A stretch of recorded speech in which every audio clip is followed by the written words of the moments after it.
Blog Talk Radio. Here at ACO Radio, American Communications Online, or any affiliated stations or websites are not responsible for what guests, hosts, or call-ins may say. All programming is intended for informational and entertainment purposes only.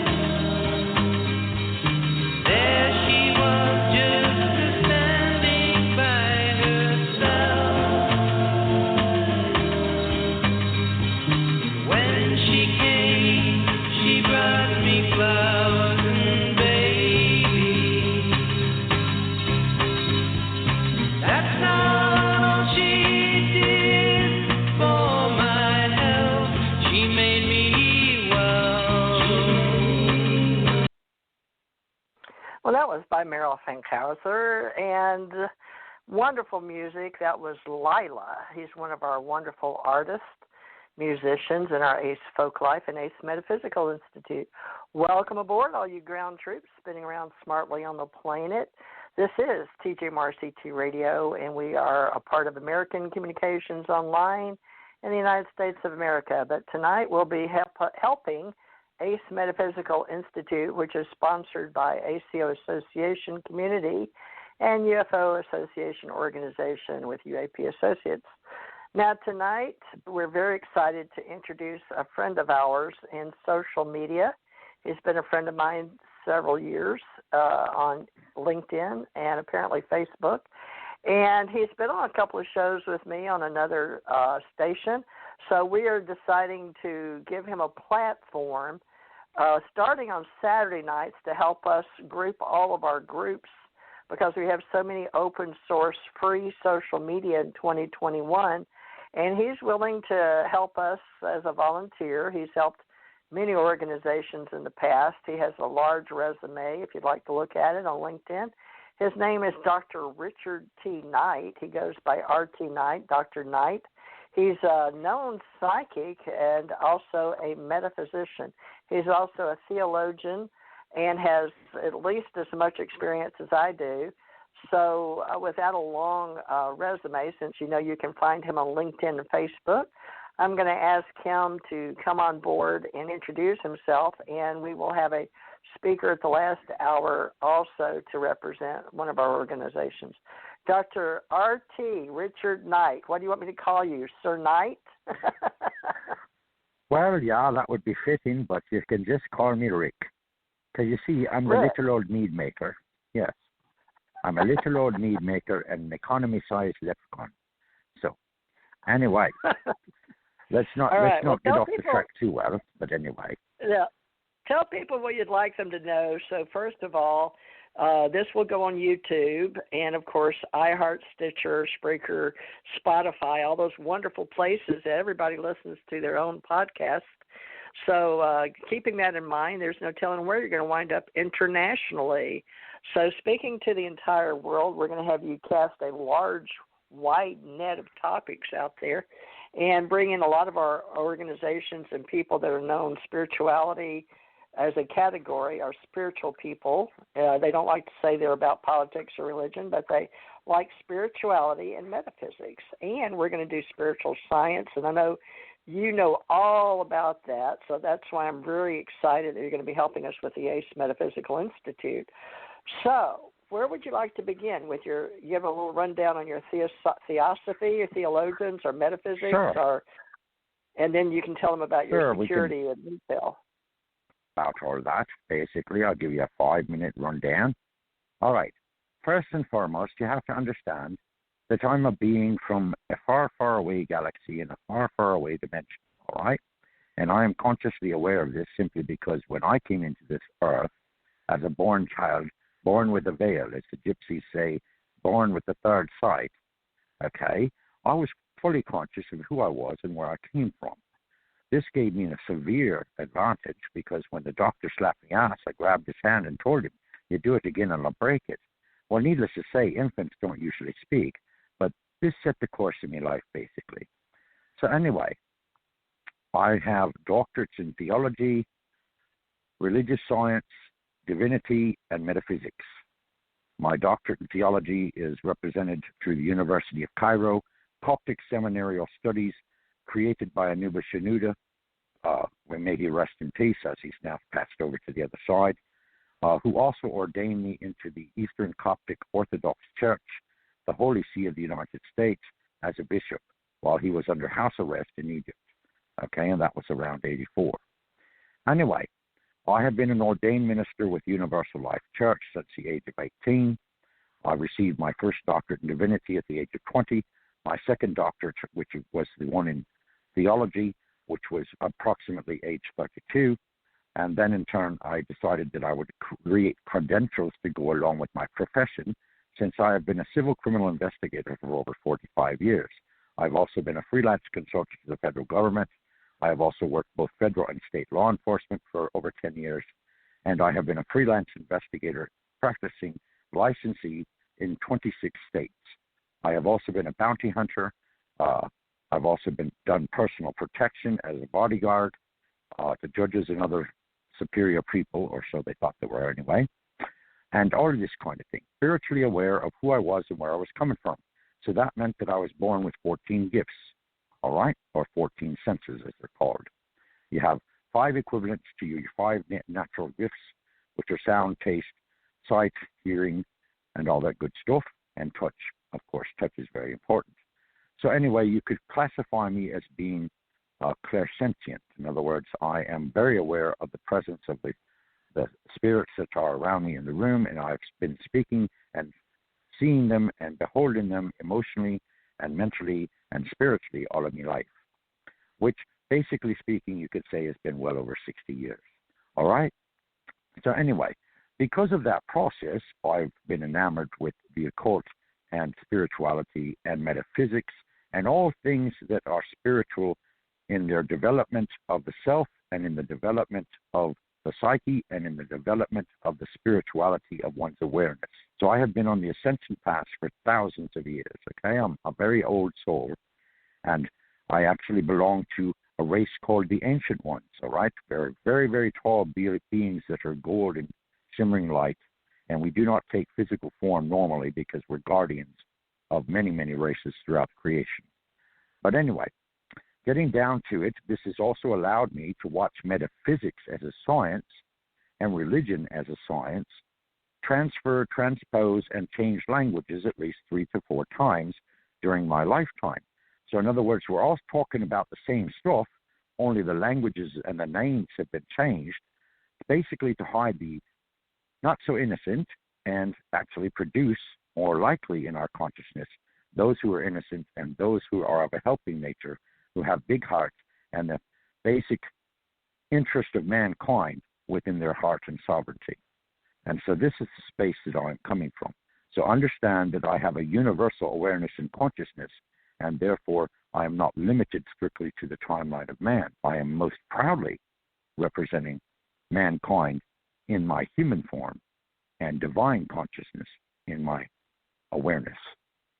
So that's basically me. So, where shall we start, TJ? Where the devil shall we start? Shall we just throw a coin into our mixing bowl and say, okay, here's where we start? TJ, you there? Yes, I'm here. Okay. Regarding Ace Metaphysical Institute, I had a chance earlier to pull that up from 2016, but basically it was on Before It's News, and we had a bunch of members, and a lot of them had to do with pyramidology because we were coming out then with the pyramid spiritual groups. And Marta Thomas, which I talked to recently, and she's going to send us some people for tonight's weekly shows about pyramidology. But can you tell me if you know anything about pyramidology or pyramids so we can get that off the table as one of our many topics? Folks, we're casting a wide net to help everybody come out because so many of our friends and events, the ACO event managers that we market and promote events, this radio show was established with that in 2012, but in 2016 we Alienology, cryptology, but ufology, and Ace Metaphysical Institute, we came out helping Marta Thomas and the Global Pyramid Conference in Chicago in 2016. So I've talked to her and told her we would mention that, and we'll talk about Pyramid Spiritual Society of India, which she is very much involved with in the future. So some of their group speakers will come on. But tonight the platform is to build Ace Metaphysical Institute, ACO Association, UFO Association, and Dr. R.T. Knight with our international groups to help us share this wide topics. And I guess, Dr. Knight, if you could just, anything you know about pyramids and All right. and just anything from there metaphysically, and I will mute. Okay. Basically, pyramidology comes and stems from a society that is very ancient in the universe, and they have pyramids upon Pleiades, or the Pleiades sisters, which are two planets, one that is purely intellectual and the other one is purely water-based or emotional. I happen to be great friends with both of those societies or both of those civilizations. Anyway, so pyramids were kind of borrowed from them in a manner of speaking, okay? So if you go back timeline-wise about 7,000 years, you're talking roughly of the society or civilization of Atlantis, okay? And Atlantis utilized pyramidology in regards to what you would call healing chambers, okay? And these were chambers that a person would go into that were basically kind of etheric, energetic, and very transparent as far as their actual size, dimension, and actually appearance. In other words, it was like a pyramid that was solidly there, but only etherically would you see it as far as actually a gold outline of the pyramid itself. So these chambers, basically, a person would go into the chamber, and they would sit down in the middle of the chamber, preferably, and basically they would focus upon anything that they needed to focus upon, whether it was a mental illness or a physical illness or an imbalance in their chakra system or an imbalance in their spirit in some way. And of course, the energy of the pyramid would basically sanctify their presence, and in turn, a direct beam of gold light would come down through the apex of the pyramid and basically heal them in all ways necessary. And these chambers were very effective, and the healing could take place in anywhere from, on our time dimension, anywhere from 3 minutes to half an hour most. Okay, and then the person would emerge, and of course, since they were interacting basically as a person within the civilization of Atlantis, all right, Atlanteans basically possessed 32 gifts, or in other words, 32 senses. So needless to say, they didn't have to eat, they didn't need to sleep, they didn't have to hear anything specifically, because they were aware to the extent that their awareness brought to them all the kinds of information that we would normally dispose upon ourselves through other outside sources. This was all internalized, okay, because they were directly in the flow of God, you could say. So anyway, they were telepaths, and they spoke to each other intuitively, and basically their society was focused on the well-being of their society, and yet on the technological side, in a device that was basically a very large diamond-shaped creation that was housed within a kind of an apex device. There was, in other words, a holding joint at the very apex of the diamond, and another holding joint at the very base of the diamond. And basically the diamond itself would rotate, and as it rotated in this device, it created a whirl or maelstrom of energy, and then in turn the person that was operating the device could basically mentally focus, and the device would instantaneously create anything physically that they so desired to have. Now remember, they don't have to eat, they don't have to sleep, okay? So that lets out a lot of things that we as humans, of course, experience.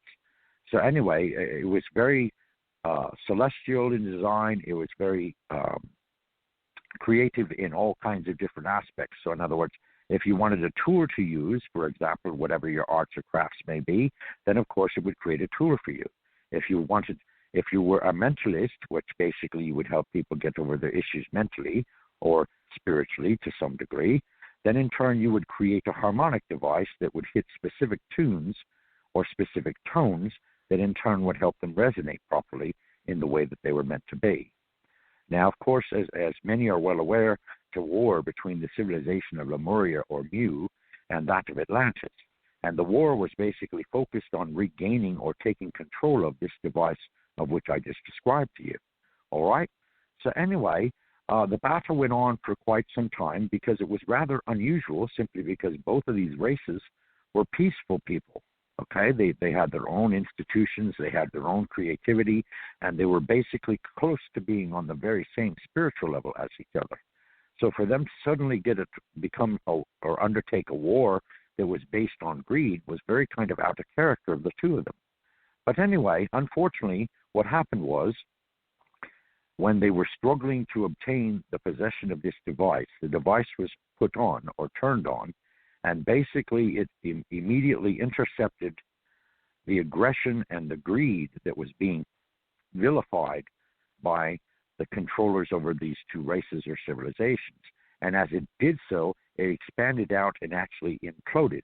And when it imploded, it killed an awful lot of people, and it basically made a hole directly in the center of the island of Atlantis.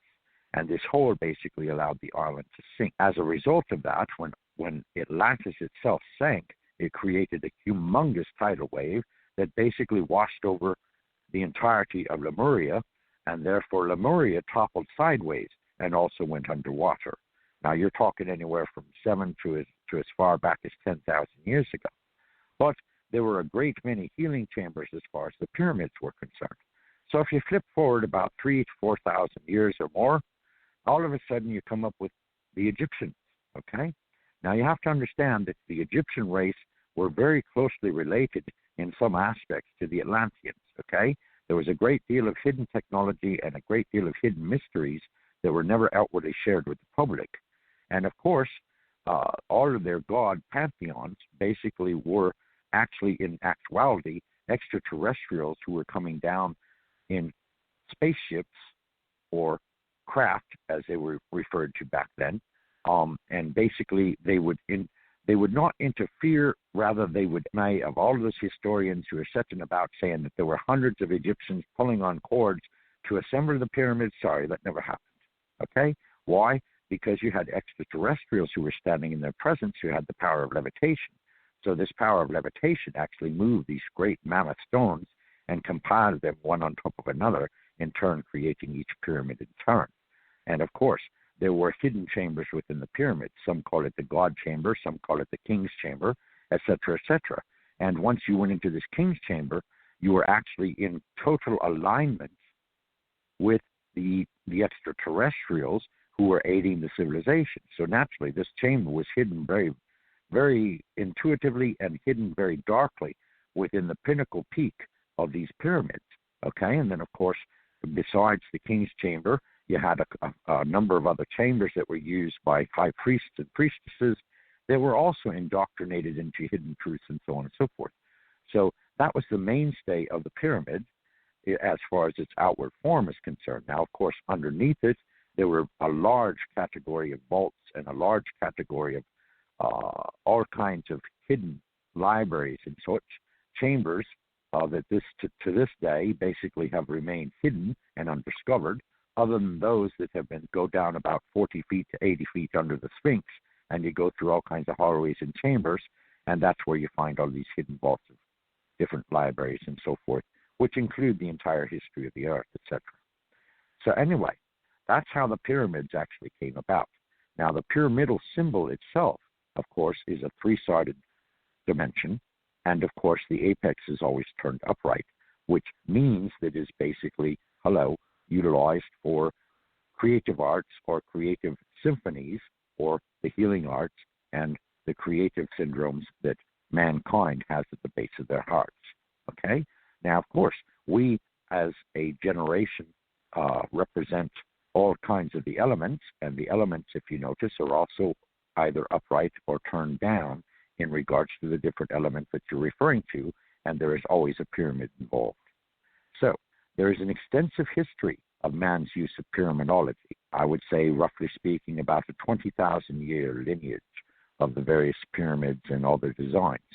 Now, of course, there were also pyramids that could readily be converted into spaceships, and the entire pyramid would convert by going up into the atmosphere and then in turn turning into a vessel that was basically a double pyramid joined together in the center, or what you would call a diamond-shaped vessel, all right?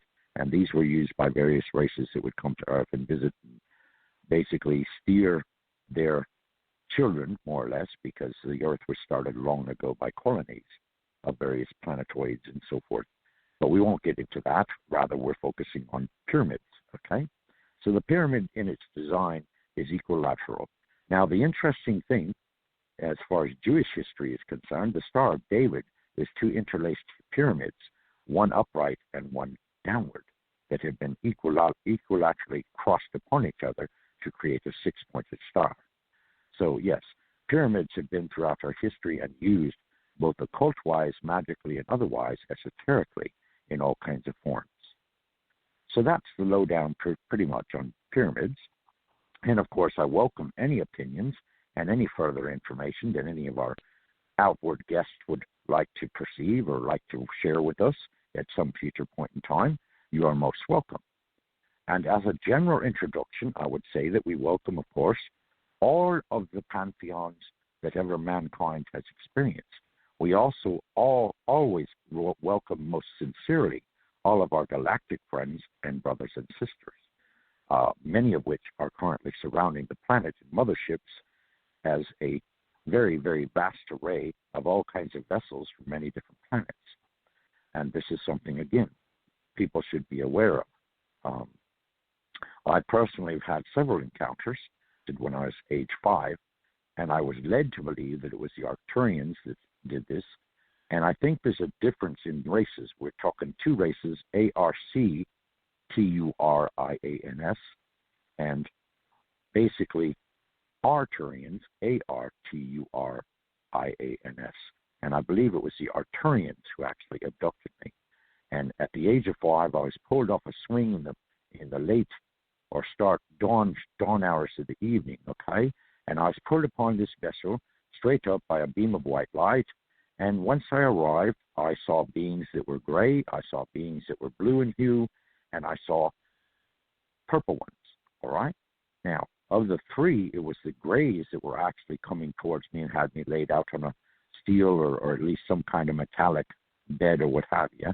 And I wasn't alone. There was probably at least 30 other children around the same age as myself. Gray beings decided to put a tracking device in my nose. And as they did so, they were getting to me to agree with basically what you would call a program or a study, okay?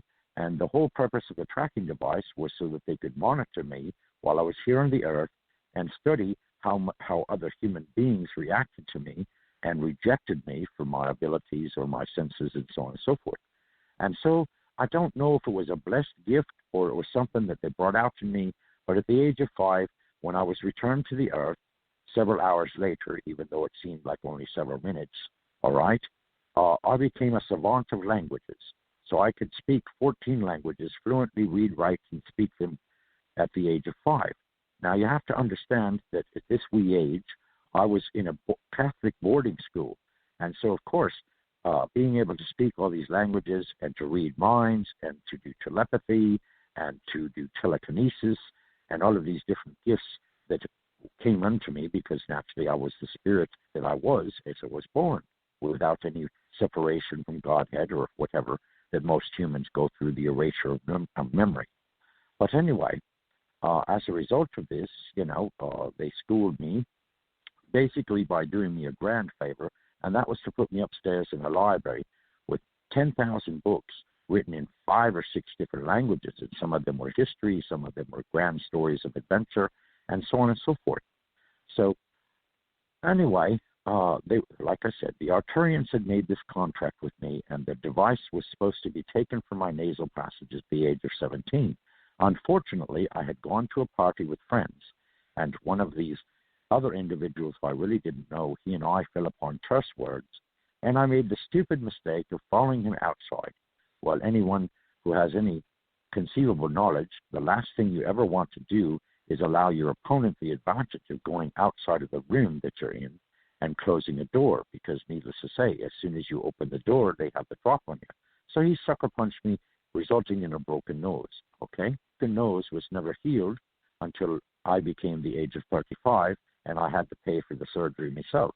So therefore, they took out, the doctor went in and he found deep embedded in my nasal passage, almost all the way to the brain, a very small disc that had a round ring around it. And of course, he extracted it, and then in turn, it was sent off to a lab, and it was studied, and it was verified that it was of a metal not of the earth, or at least not known upon the earth.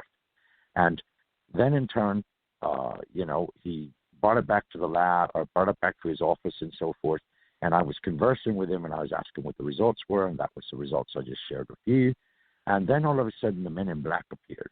And the men in black appeared, took this metal sample, and disappeared with it. And the doctor was never contacted further as to where it went.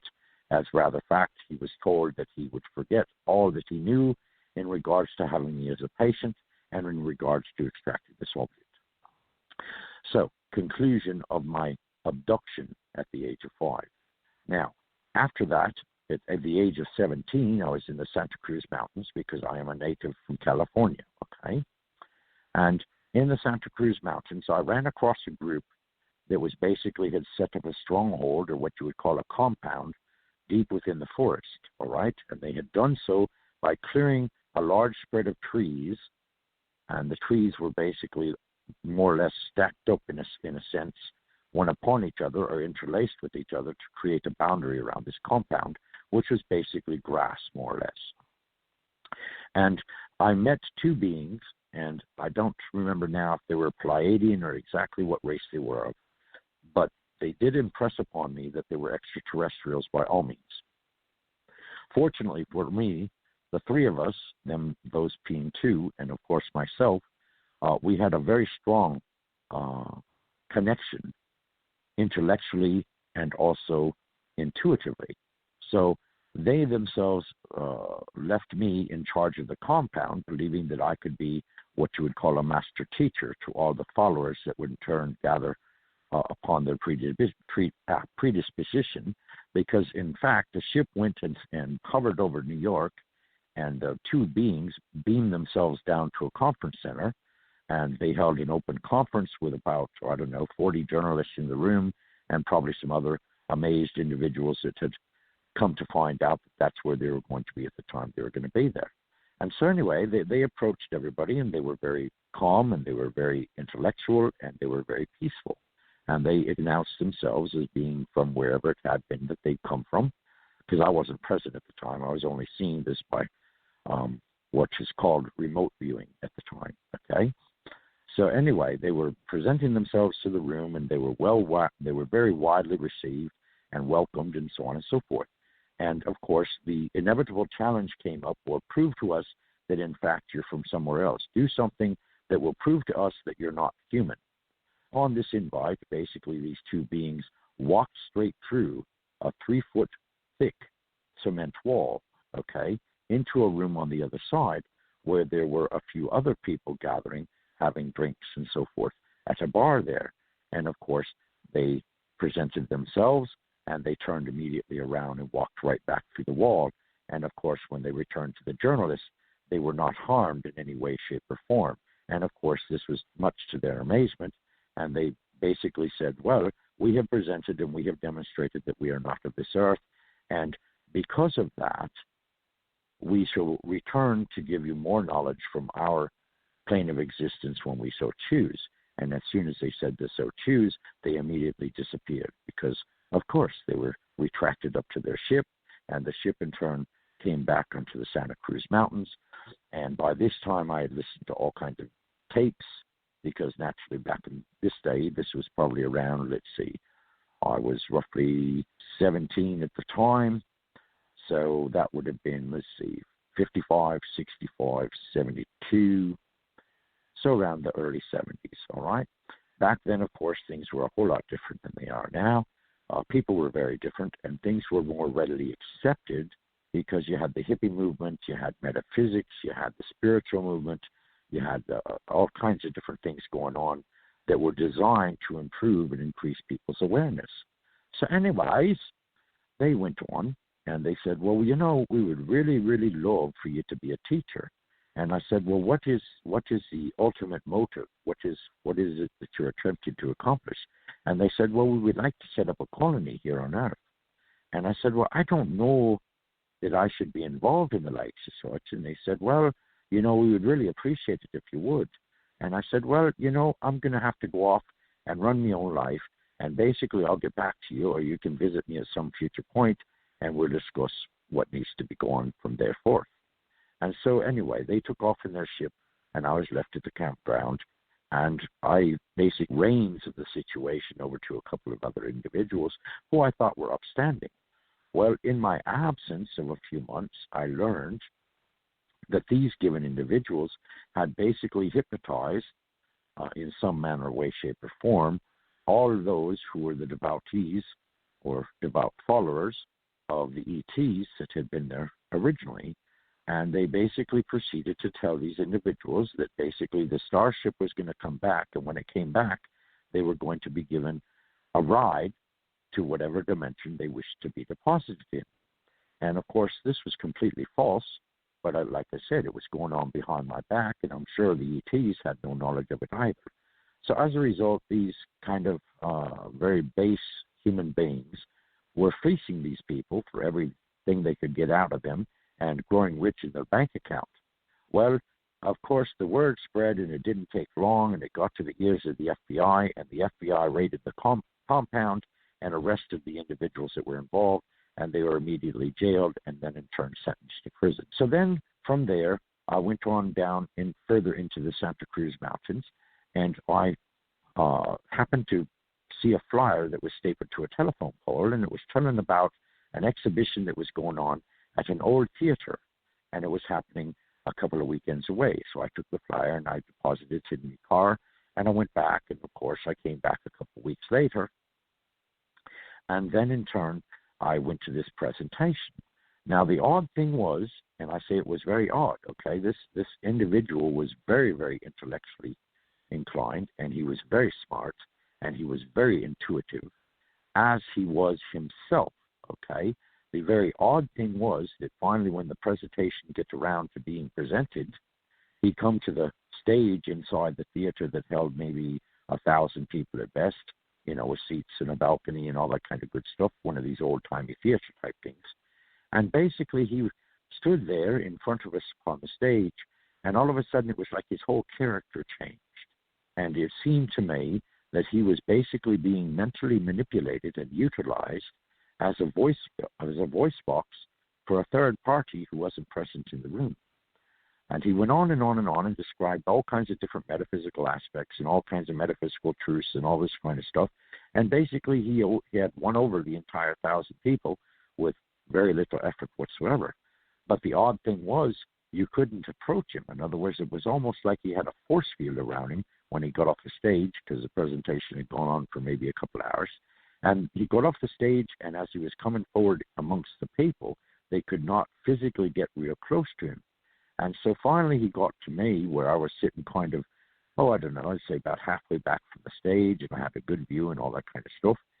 And as I approached, it was like all of a sudden his awareness picked up that I was standing there. And so I come over and I shook his hand, and I'm saying, I'm trying to understand who it is that's speaking through you. And he said, well, whatever do you mean? And I said, look, you know, there are those of us that have awareness far beyond the normal means and have chosen to use gifts that are not normally available, other than a person having to desire them to the extent that they manipulate them and start beginning to use them. So anyway, I am aware of who you are, and I can see through you and understand that there is a third party somewhere that is manipulating you. And he said, oh, no, that's just a bunch of bunk. And I said, well, it appears to me that your character completely altered, and is still altered to a large degree. And not only that, but your very serene blue eyes suddenly turned black as soon as you were on the stage talking to us. Now, that would imply to me that you're under the possession, control, etc. of an alien being. And he said, no, that's not true. And eventually he went away. I mean, he just went on out and went through the lobby and everything else, and he disappeared, and I never saw any more flyers of that nature or anything else. Now, the third time, okay, was basically an encounter of the third kind.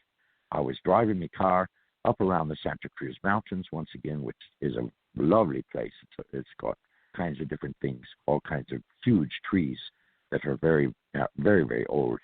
So anyway, I was driving down Highway 17, I think it was, and the road, of course, is very curvy and has even some hairpin turns in it, so you've got to be very careful. Unless you're very familiar with the road, it's not somewhere you would want to travel at great speed.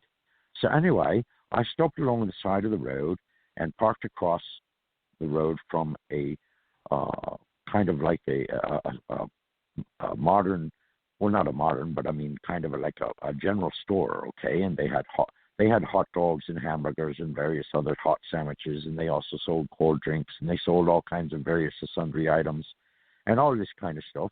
So I had acquired me a cheeseburger and a Coke, okay? And I went across the street with me Coke and me cheeseburger back to me car, and I rolled the windows down, and I started the engine because I didn't want to run my battery down, but I wanted to listen to music as I sat there and ate. So I was eating my cheeseburger and drinking me Coke, and I was listening to the radio, which, of course, back then in the 70s, I was, commonly listening to all the tunes of that time period, of course, like the Beach Boys and the Beatles and all these various groups. Anyway, I was just about devouring my last bite of cheeseburger, and I happened to look across the road, I'd say about 3 football fields away, into a dense patch of forest, and my eyes traced up some of the trees there, and lo and behold, above the trees, hovering about 200 feet above them or so, there was a silver craft. And I couldn't tell if it was round or diamond-shaped or exactly what it was because the sunshine was shimmering off it like crazy. And it was like as soon as I became consciously aware that they were sitting there, the car died, the radio went off, and I could not start the car back or anything of that nature. So I'm saying to myself, well, who are you and why are you here? Because like I told you, I'm very intuitive. I have a very strong telepathic ability. And I didn't get any reply at first. And I reached out and I reached out and I reached out. And finally I got this telepathic message telling me that, hello, we are there and we are here and we are only looking in on you. We want to know, how you're doing because you're running around with this broken nose. So I immediately began to say, okay, maybe this is the Arturians again. And this time they're checking on me because they feel a bit guilty since they haven't taken this tracking device after my nose. So I'm saying, okay, well, all right, you're checking on me, so that means that at least you have my welfare or my best welfare in your heart or mind or what have you. So I'm not going to count you as an enemy, but I do hold you accountable for not taking this device out of my nose. Because obviously, even though our physical medical science may not be prepared to remove such a tracking device from my physical broken nose without preparing the nose and repairing the nose, I'm sure that your science medically would be far more advanced than ours. So I'm sure it wouldn't take you long.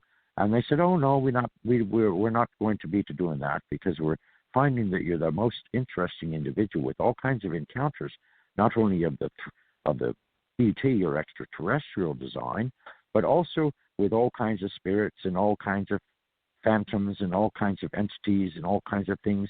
And so we've been tracking you and we've been going to making a history of all these encounters that you've had.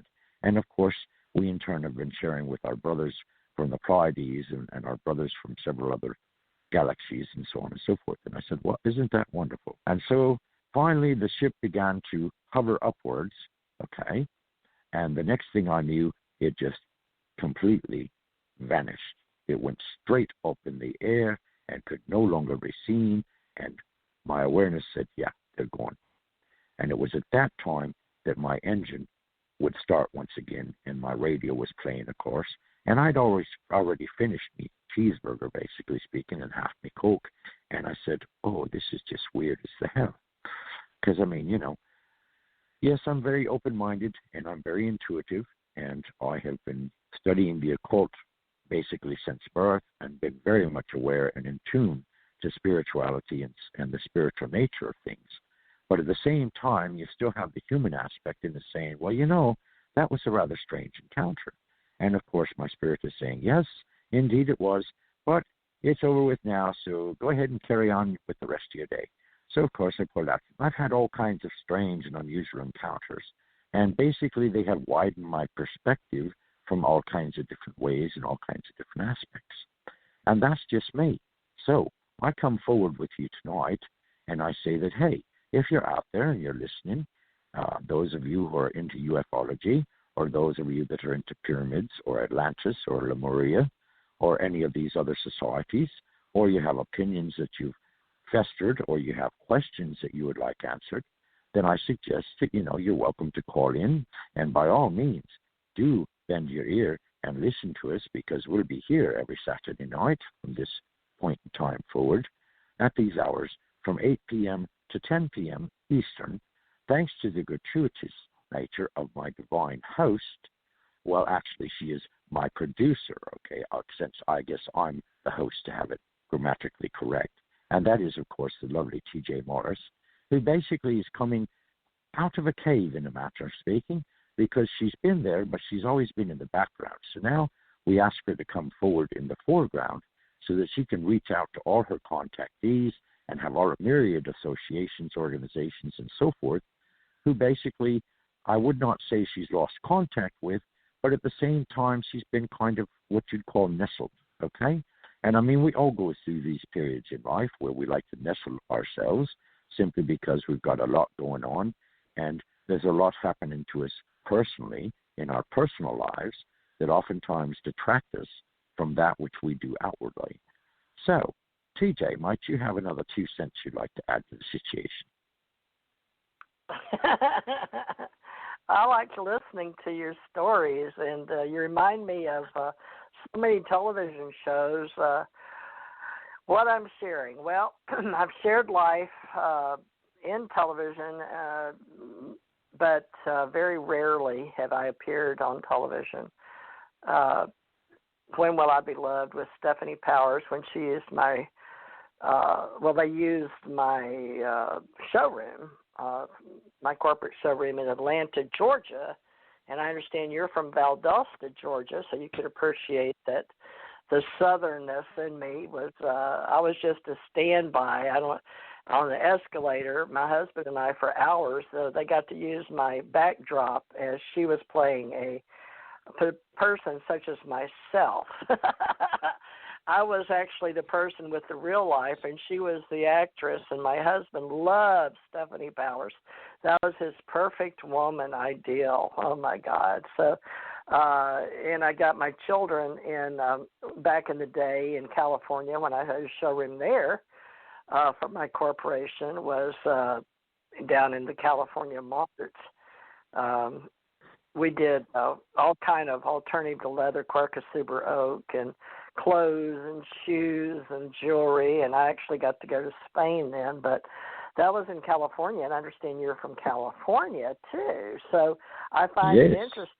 My television days in California and Georgia, somehow now I'm in the panhandle of Florida, and I've been doing radio, but a girl, Susan, that was on last night, starting her new platform on my radio show under my brand, TG CT Radio, Susan Johnson, she told me today my numbers from a long time ago in Beaver Dam, Kentucky. So I lived in Kentucky, for those of you that follow channelers, and we had Kentucky very well known for the 70s and people that channeled spirituality. And the most famous friend of mine in Kentucky was Carla Ruckert. She became Carla McCarty, and of the Love and Light community. And, of course, I do the LNL, or Love and Light community, and the Ascension Center. So we're bringing together all of our history with the Ascension Center organization, ACO, with the Alien Contact Organization. And it's funny that I'm beginning all over again. And like Richard said, bringing me back out to all those in social media. My background originally was law enforcement, but I was taken as a child, as a small child. So my story goes back and you can read it in books on Lulu and Amazon. But UFO, I wrote for UFO Digest 2007, but I began back in the day, and there's a gentleman coming on later, a part of my reality, that studies ufology and has done me on video in Canada, and with prior functioning with Revolution Radio and Thomas Reuben Becker, also known as a Mad Painter, and T.R. Becker. So let's see here. Someone's coming on. It may be early. It may be, let me look.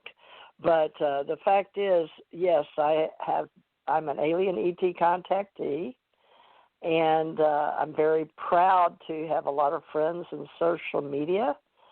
And Porsche 914. What's area code 914? I don't know. That might be Brian coming on early, which is fine. But we will get started with sharing. I've had a spiritual group, a metaphysical group, and a UFO group since as long as I can remember. But it was J. Allen Hynek in '85 on an airplane, and I was supposed to meet his secretary in Denver, and since I met Jan Aldrich, that all this with CUFOS, MUFON, all these organizations, I was never allowed to be in because I was real law enforcement, a private investigator, or legal investigator in and out of country. I went to Africa and Spain and Japan and all over. But I just happened to meet Brian through Revolution Radio. I think it was 2018. But it was as a friend of mine, T.R. Becker, that asked me to be involved with Brian. So Brian came on my show with a Mad Painter. I asked a Mad to come on, but he didn't. Let me see who this is. Area code 914. I'm turning your speaker on. Who is this? 914. Hi, this is Katie. I had called your show in the past, so I just saw you're on and wanted to listen to what you're doing this evening. Well, thank you. Oh. And your name again is Katie? Yeah. I called you a few months ago. Okay. And Katie. what area and might you be in, Casey? Yeah, what area might you be calling from? Oh, New York. That's what I was thinking, New York. New York. Okay, Katie. Well, thank you for joining us tonight, Katie. And we will be doing, I do readings on Thursdays, and Richard and I may do some at the end if that's what you're accustomed to. Are you one of the Katies that has called in for a reading prior? Okay.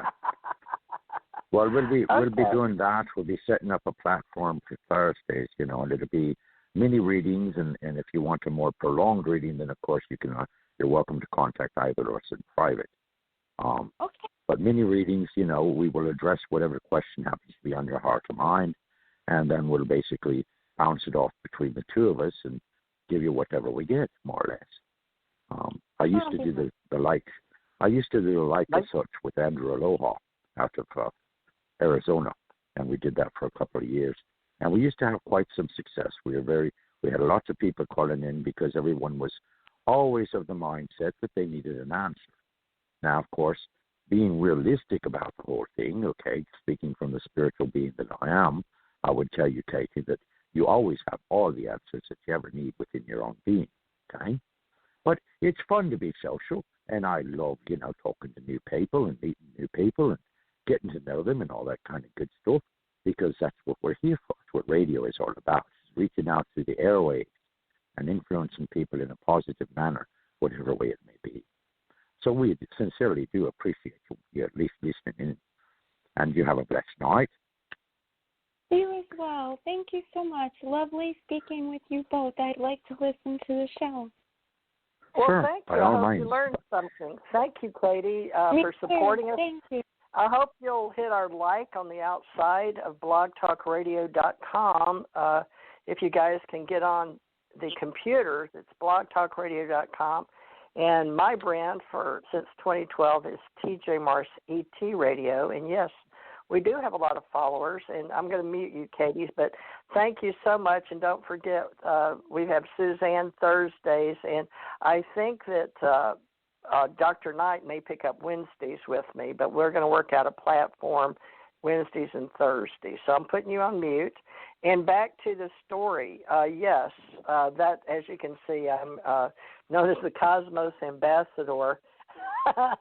And that's how I got my Halloween gig. And folks, after being in television and having shows, and then I got to be Michael Jackson's, one of his many psychics, God bless him, passing over, but he got in touch with me when he was passing. He wasn't even at the hospital yet. So that was pretty interesting that people can communicate even if we've met. And my grandmother did the same thing. So I have a lot of stories to tell, too. And some of you have heard them through the years here and there. And I haven't really done what's called a timeline, sitting down year by year. And that's one thing Richard's been doing, and I look forward to maybe getting that done. But not everybody wants to expose everything they've ever done. But Dr. Richard tonight is our platform specialist for tonight on Saturdays. And I don't know what all that's going to entail other than Ace Metaphysics, which is what was the main core, which actually Katie found us. She watches TJMRCT Radio. And Ace Metaphysical Institute with Dr. Knight, because he is a specialist, as you've heard, but he'll also help us in the last hour with ufology. Now, Dr. Knight, as we start going forward in the future in 2021, we hope to raise the consciousness universally. And as you said, we're both Universal Life and listed in Modesto, California. I haven't been with them as long as you have. I've got my company and my Ascension Center, and my name, Teresa J. Thurman Morris, and then Teresa J. Morris out of Kentucky. But they're all me, folks. So what I was saying was Susan had found my Beaver Dam, Kentucky address and my phone numbers on her Apple. All right. So I have moved from Kentucky. So yes, she's now in Gulf Breeze amongst the alien ETs that like to fly by there and drop umbrellas down every night. So anyways. So have you been here into Gulf Breeze or Pensacola in your lifetime, Dr. Rick? Yes. Yes, I've been to Pensacola. Matter of fact, one of the most famous seafood restaurants I've ever been to in my life presented me with one of the largest lobsters I've ever seen. It must have weighed a good 7 pounds. And that's very large for a lobster. But anyway, it took up what we would call a platter plate. And boy, I tell you, it must have taken me almost an hour and a half to eat the poor thing. But anyway, then I also had a not so good experience in that I went swimming in the ocean at the end of the sea run, I guess you would call it, because basically the street basically turns into a parking area, and there the ocean is right there in front of you. But I just must have chosen the wrong day, because I went out about 30 feet, and I unintentionally swam into a bevy of what they call them. I had it in mind a minute ago. But anyway, the ones that sting you, jellyfish, Stingrays? That's what it is. Oh, jellyfish. No, jellyfish, yes. And I come upon a man of war, and he laid his tenders upon me, and my life flashed in front of my eyes. But fortunately, I was easily gotten back to the beach because I'm a very strong swimmer. And, I had learned that, of course, that the most instantaneous way to get rid of the sting is that you go into a bathroom and you use a cup or a container of some kind, and you urinate in the same, and then basically you pour the urine on yourself, and the urine basically detoxifies all the toxin that is emitted onto your physical self through the stings of the man of war and other various jellyfish. So anyway, I did that and it worked. So the experience was kind of not so good, but at the same time it was interesting because even though I'd swum a million times in the Pacific Ocean, I'd never run into jellyfish. So that was a first-time experience there. Oh, sorry you ran into it here. I ran into it in Galveston when I lived in Houston. Went to school there, and Galveston caught those little spikes. Boy, I remember that to this day. That is some pain. And then we had an Adolf meat tenderizer, and we didn't know about peeing. Maybe Mother did, but later on, I think we started doing that, taking turns. And I think I saw that on Survivor, which, by the way, folks, it's right about 4 minutes till the hour. But I just want to mention, I heard that Survivor, which I like to watch, and Dr. Rick was nice enough to share a few of his TV shows he likes because I keep up with IMDb and Rotten Apples, and I've thought my company, American Communications Online, not only are we going to help the metaphysical, spiritual, paranormal shows, but other things in reality shows. And he and I both watch reality shows. On the hour here, are there any shows you'd like to mention? I mentioned Survivor, but due to 2021, I don't know if they had time to film any, and I'm really disappointed. But anything for 2021 that you'd like to say that what for entertainment purposes on the hour for spiritual people or reality? Well, sure. I would recommend Supernatural, although I wouldn't put a whole lot of stock and trade in it because a lot of it's Hollywood and special effects and so forth. But there's a great deal of storyline there, some of which is actually based in truth, although the truth is rather smattered about because it's Hollywood, of course. But anyway, I like Supernatural. It's quite entertaining. I also like, let's see here. Oh, there's a bunch of them. Let's see. The History Channel is very good. They have lots of documentaries about lots of different subjects, including ancient aliens. Okay. That's a very good series that's ongoing. And it tells the history of the interaction between ETs and mankind. And it's done quite eloquently, and they have a great many guests. Do what? You said Discover. What were you watching? Is it Discovery Channel? Folks, we've gotten just so you know into live streaming. That when I watch on my big TV for pleasure, entertainment, and education, and spiritual shows, all of the above. I can't tell the difference. I've got a lot of YouTubes. I know some people are going to BitChute, but there's all kind of new channels out there, and I still have cable. But a lot of people get these Fire Sticks, and they just pay for internet only nowadays. But Dr. Rick, how do you do it? Do you like I have cable, but do you have internet, and then you can watch Prime or yes, Google? I have internet. I have internet, so I can watch HBO shows, such as a very good one is let's see, I can remember it now. But the storyline is very, very intriguing and very interesting. Oh, doggone it! What's the name of it? Well, you can bring it next week. You can, anyone, because on the hour we can mention some. There's all kinds of them out there now that would never have even been thought of, say, 20, 30 years ago, because it just wasn't the fad then. Now, of course, people are becoming more and more aware, more and more enlightened, more and more metaphysical in their outlook and their approach and so forth. And as a result, the entertainment industry is finally following the trend that has always been in bookstores for the last 50 years. Well, we know there's ghosts, delighted. Paranormal. What about the Bigfoot shows? Now, I know that when I was in Tibet in one of my past lives, we left some of the big feet behind, or the Yeti, to protect the Tibet because we left some extraterrestrials on the Tibetan mountains. I don't know. I think now that we're supposed to be going from the third, fourth, and fifth dimensional level of consciousness, we're supposed to be awakening and raising our consciousness to allow the overlays and the dimensions now, and we can get into that. Yes, we can. But again, with a lot of people. Because basically we have created. Some would call it two timelines. Some would call it navigational futures. Some would call it all kinds of different terms. But what you're basically saying is that, okay, those who have chosen to awaken all the way have now gotten off the fence and decided that they're going to take that reality by the horns and develop themselves to the degree that they actually begin the ascension process, which basically the ascension process will lead you all the way up to the 12th dimension eventually.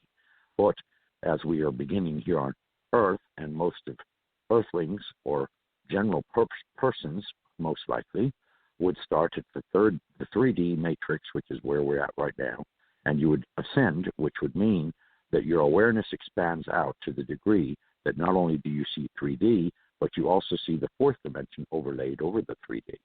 So that makes you very aware and very intuitive and very telepathic. It also improves a lot of other skills, okay? So it expands from the sense of being that basically you're beginning to incorporate more of your true self into your physical, mental, and emotional consciousness as a human being. So basically, you're becoming kind of an interdimensional being. If we progress on down this timeline, all right, there are two timelines now, and they're at a juncture, and they will soon be splitting only a very minute distance apart from each other. But the one timeline will consist of all of those who have become all hung up into the material world and all into the games and the politics and the religion and all that kind of stuff that the material world has created up to now. And those of us who basically are on the ascension path and basically have already transited through, to some degree, the fourth dimension, and even others who have already arrived at the fifth dimension. Because Mother Earth, basically Gaia, okay, the living goddess who is the mother of all Earth and all created beings on the plane of Earth's existence, has said basically that she's tired of this. She's tired of this race of men who are polluting her world and paving over her nature spots and doing away with her forests and polluting her waters and all of this. And she's just saying, well, I'm sorry, but I'm tired of this and I'm not going to put up with it anymore. So now I'm going to raise my vibration and I shall create a world basically similar to the Garden of Eden in regards to those of you who follow the Bible, but basically a paradise recreated so that all of those who reside in the dimension will once again experience the true love and complete evolvement in regards to feeling that love directly from Source, which of course, again, we allow ourselves to become overlaid and basically distracted to a large extent, so we don't give that much attention to our inner selves, which is basically our true selves. And then, of course, again, the metaphysical language has changed courses 3 times during my lifetime, and during this outlay of information, you're actually restating the same facts and the same topics, only the names for the same have drastically changed. For example, all right, there's a large interplay between the word soul and spirit, all right? And I would go as far to say as this is a correction that needs to be distinguished and needs to be made, okay? The soul is nothing more than the personality of your spirit, just as your ego is the personality of your human self, okay? So that clarifies that once and for all. Your soul, when you refer to your soul, you're referring to the personality of your higher self, or basically the personality of your spirit. Your spirit, in essence, is nothing but pure vibrational energy that consists of nothing but pure consciousness. Because why? When you were created as a divine being, okay, directly from the source of all. Now, of course, all of you are going to have different names, different traditions, different so on and so forth, which is fantastic, okay? I acknowledge all of those as a theologian, having studied all the traditions and all the religions of the world, all right? And all have an equal place, and no one is right and no one is wrong. There, that puts us all on the same foothold or the same chessboard, you could say, in a matter of speaking, okay? So your reality, of course, is up to you, and what you do with that reality is also up to you. But you also need to keep in mind that words are very powerful, and thoughts are even more powerful, okay? And when you add words and thoughts and emotional intentions all together, then you come upon the science of magic. So anyway, all this said, these 2 timelines are basically have completely separated about now, and all of those that are on the ascension path will soon be basically disappearing in a manner of speaking, because your vibrational rate will be at such an ascended vibration that those that remain in the 3rd dimension will no longer be able to see you. All right? Now, to give you a relevation point, all right, when we speak of the other side or heaven or whatever you want to call it, okay, where all spirits go, first and foremost, you should understand that no one is ever truly away from us, okay? The crossed over point, or what we call the point of heaven or the point of the other side, is only rationally about 4 feet above yourself when you actually are physically standing up. The reason that you cannot see it, hear it, or identify with it is because it vibrates in the 7th dimension. So therefore, its vibrational rate is far outside your normal kin as far as understanding, interacting, and so on and so forth. That is not to say that you cannot do so, because everyone is capable of everything, you see. The only thing that ever holds us back from anything is ourselves. We love to get in our own ways constantly, and get distracted with all kinds of things that have no relevance really to our spirituality. But at the same time, it is interesting, so we play along with it. All right? So there's no longer any time to be sitting on the fence in between the two dimensions. Rather, you must get down off the fence and decide for yourself whether you're going to continue on the timeline, which is the third dimensional or three-dimensional world of the black and white and good and evil and all this kind of stuff, or if in fact you're going to ascend and transit through the fourth dimension, which will assist you in creating your diamond body. Okay, of course, in order to establish your diamond body, you have to go through a great matrix of all kinds of essential alignments and all this kind of stuff, but it doesn't necessarily take a whole long time, okay? And it's all a peaceful resonance, all right? So it's nothing you have to be frightened of, or nothing you have to think that you've got to be taken up on a ship to be transported into another dimension. That's not true at all, because in order to have the experience of another dimension, all you have to do is raise your vibration. Now, vibrations, again, are raised very readily and very easily, because you see the highest vibration in all of creation is love. But it's not the love that we consider here on earth. It's an unconditional love that is manifested through the source of all, which is, of course, the divine will and the creators who created all of creation. And I look upon it as Mother and Father God. But, of course, that's my personal interpretation, because it makes good sense to me. Why? Because there are men and there are women.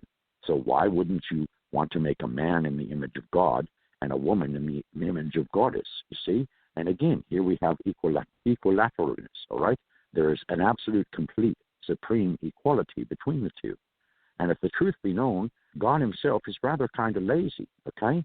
In other words, he went through the triumph of making the whole of creation, which he keeps adding to here and there and withdrawing from every now and again. But he basically gave the majority storehouse of his power over to the goddess. Why? Because the goddess is even more creative than he is. She is where we find imagination, intuition, telepathy, the arts, okay, and all of this kind of stuff. And basically, she also is where we find compassion, okay, and kindness and consideration. And this is, if you talk religion, of course, you're talking Mother Mary, the Mother of God, who begot the Son Jesus, who was basically a human being until the age of 33, at which time he became God actualized.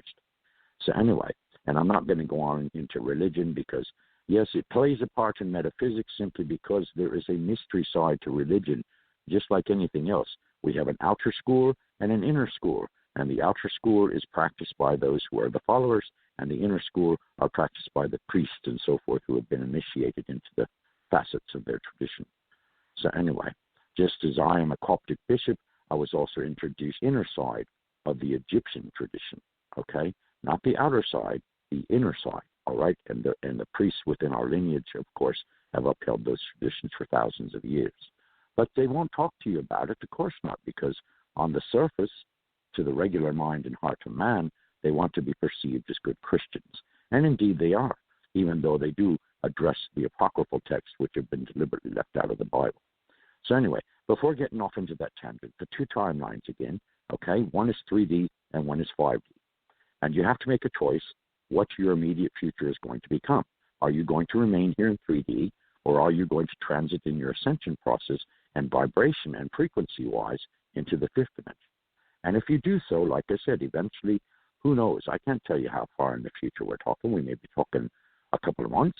We may be talking a couple of years. We may be talking a couple 100 years.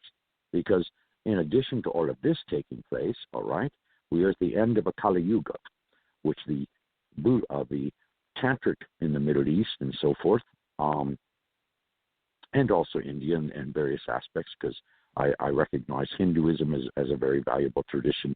I also recognize Tibetan mystery, or rather Tibetan wisdom, as a very valid school of interest. And I also recognize the Buddhist philosophers and, all of that such. As well, of course, as the Bhagavad Gita and that story that was the interplay of creation between Siva and Vishnu and all of them peoples. And, I'm not downplaying or saying that anyone, again, is any more larger or less than any of the ones I have just spoken of. Rather, they are all individual paths. But the interesting thing is, of the thousands of paths that are created by man, they all lead to the same place. And that's back to the creator of all, because that's where our home is, that's where we came from, and that's to where we all shall return. So if you choose to be in the fifth dimension, then of course your expansion of awareness and your vibration and frequency would go upgrade, okay? And eventually, yes, once you transit past the fifth dimension, you will certainly not be able to be seen or heard any longer by those in 3D. So if you were to clarify this or parallel this, the Bible refers in the book of John, basically the rapture, okay, where basically people will come outside one day and good friends and persons they knew for a long time will no longer be seen, and it's as though they have just suddenly disappeared. Okay, and this is something that's foretold, and more than likely it would transpire, simply because you have millions, if not billions, of people who believe in all of this coming to fruition.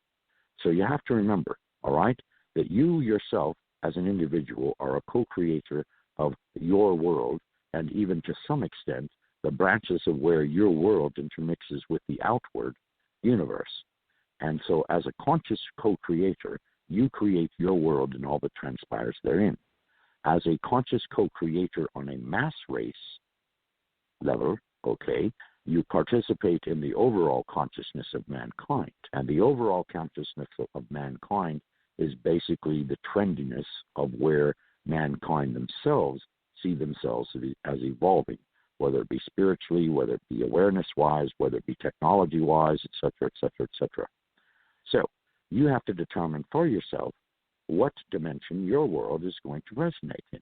And then in turn, if you do so, and say, for example, that you chose to go to 5D, well, then you're going to meet with all kinds of like-minded people that are there existing already in 5D. Now, that doesn't mean that you just really, truly, physically disappear. No, it means that your physical self is actually transposed, transported, and vibrationally recreated or created in sonics into the fifth dimension.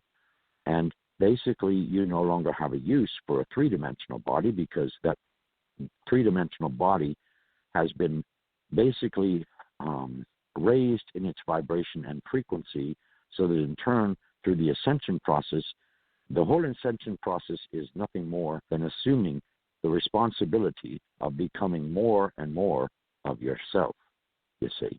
There's no great mystery to it. No, it's just meaning that you latch on to the fact that you want truth. And when you want truth and you become a seeker of the truth, then basically you become more and more aware of who you are individually, such as where you came from, who you were before you arrived here, et cetera, et cetera, et cetera. Okay? So, like I said, you have to make a choice, because basically this is the divine will of the creator of all, that basically mankind has gotten to this place 3 times previously at the end of 100,000 years, all right? And in the previous 3 times, basically speaking, mankind has evaporated himself as a race. So now we sit at the 4th and final time of this juncture. And so basically it's divine will saying, okay, are you going to join me in love in the 5th dimension, or are you going to hold back and stay asleep in the 3rd dimension? Because you see, the creator doesn't mind which way you go, because we each have individual free will, and our free will designates for us where we arrive. Well, I remind you, thoughts, words, intentions, and emotions are very powerful things. Is there a way to put the key to the general theory of relativity with space-time? Because general relativity, and people understand 3rd to 5th, but they jump over 4th, and that just is hard for people to understand consciousness. When a single 4th-dimensional space-time diagram is used with Albert Einstein working on special relativity. But the speed of light in a vacuum for observers, with the motion of the light source, how do we explain to them, jumping into string theory, 10th through 13th, or we'll say, just for the sake of argument in math, that there's only 10 dimensions. We know we can do 12, 16, whatever, but we'll say for right now, in space-time, we have the mathematical model of, we have depth, width, space, but they say time in physics. So okay, I've always had a little confusion with 3 dimensions. Okay, let's back up a minute, all right? You cannot use 3-dimensional science or math to describe a dimension that is beyond that existence. Simply So because time the is fourth the fourth dimension. dimension. No. Time is the creation of man. All right? When you leave the third dimensional world, basically you become aware of time in existence as a circle. All right? It is no longer linear. Why? Because you are both in the past, the now, and in your future. Is irrelevant in regards to a process of measurement. All right? Now, Einstein, of course, was a very, very demonstrative genius when it came to his mentality. All right? However, he was attempting to give people the understanding that all things in creation are relative to each other. Okay? So, yes, there is the existence of time from the perspective of the here and the now, or the now and the then, or the now and the yet to be. But it is not a timeline in perspective as we would consider, well, at such and such an age, I did such and such and such and such and such and such. No, because in the fourth dimension, everything is in the now moment. In other words, you have already experienced your past, learned from your past, and taken that so that you have garnered the mistakes that you made and will no longer recreate them again. All right? And in turn, in addition to that, you are also aware that you are in the present moment having the experience that you yourself have created for you to have. All right? And then in the future moment is the ideas of what you want tomorrow to be. So it's an entirely different perspective than what you would experience in 3D, because 3D just says, okay, well, I'm going to sleep tonight, and I'm going to wake up tomorrow morning, and I'm going to go to my job, and I'm going to go to the store, and I'm going to do this, and I'm going to do that, and I'm going to do this. Well, you see, the higher the dimension you travel upon delineates or lessens the needs that you have become accustomed to in the three-dimensional world. So, with this understanding, the fourth dimension is the transition point from your third dimensional being into your fifth dimensional being. It is not talked about much because it's a process. It is not necessarily a given process through which one has decided to go through by turning inward and raising their vibration and their frequency and turning more towards love, which of course, now if you want to go religious on it, well then you could say, all right, I am reaching up towards Christ consciousness. Christ consciousness, of course, is a generalized term, meaning that Christ came here to represent the purity of love of the divine, and therefore his love reached out to every individual, regardless of race, creed, tradition, etc., etc., etc. All right? His message was one of love, and he basically left us with three golden rules, and that is to love yourself and to love all others as you love yourself. To treat yourself as you treat all others and you treat yourself. And to, by all means, love all others as you would love yourself. So that's the three golden rules basically put in the here and now, okay? And so that's the message he came to deliver. If we talk about brain theory, okay, because I'm struggling with the physics and the shapes and the cubes and the space, but we're talking dimensions, fourth dimension, and the fifth dimension, they're saying, is space warped by energy throughout fifth dimensional space-time. But if we use gravity, right, where gravity is concentrated, so we'll use that as the third dimension. And then we're talking about overlays, the end of opening strings. You know, they're saying that because we're in space-time and we understand the warp, things are bigger, lighter, closer to the brain where we are on this planet, or anything that's three-dimensional. But when you take the gravitons, okay, the gravity that transmits in the closed strings, they're not confined to either the fifth, which is what you and I discussed. All right, the gravity, if you related to gravity, all right, in the fourth dimension, we only experience half the gravity that we do here on Earth. All right? Gravity really has no true pull, in the essence being that it is molecularly or atomically, anatomically or atomically controlling you in any way, the way that it does here, because there's no need for you to be centrally pulled. Can we teach people the difference between Can we teach people BRANE, brain theory of multiple dimensions, with the BRANE? Well, you see, I want people to leave their brains behind, because your brain is old school, all right? You're talking about chemically a functional piece of your anatomy that resides within your skull, all right? When you get into the true heart of metaphysics and you get into the true heart of spirituality, you're talking about mental concepts and the mind. The mind, of course, is non-existent other than the fact that it's an etheric form that is utilized constantly by your personality, okay? So the mind doesn't have any true existence, but yet at the same time, it is what dominates this reality and the reality that you experience, whether it be the fourth, fifth, or on up the regular dimensional scale. So gravity I'm talking about BRANE, the other brain, the one we use in 3D, BRANE for fifth dimensional shapes and how we teach physics.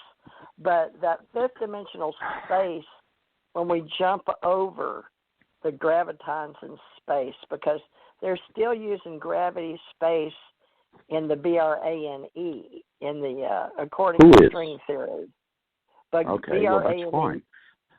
These all have relevance in the third dimension. That's what I'm trying to get you to understand, okay? You cannot take what is relevant mentally, whether it be mathematics or whether it be string theory or whether it be quantum mechanics or whether it be quantum physics or any of this, basically, and apply it, with the exception of all those I just mentioned. There's only one that transcends the third dimension, and that is quantum physics. Because you see, when you go talking about the quantum field, basically you're exposing yourself to a string of pure energy that gives you the creativity of instant manifestation.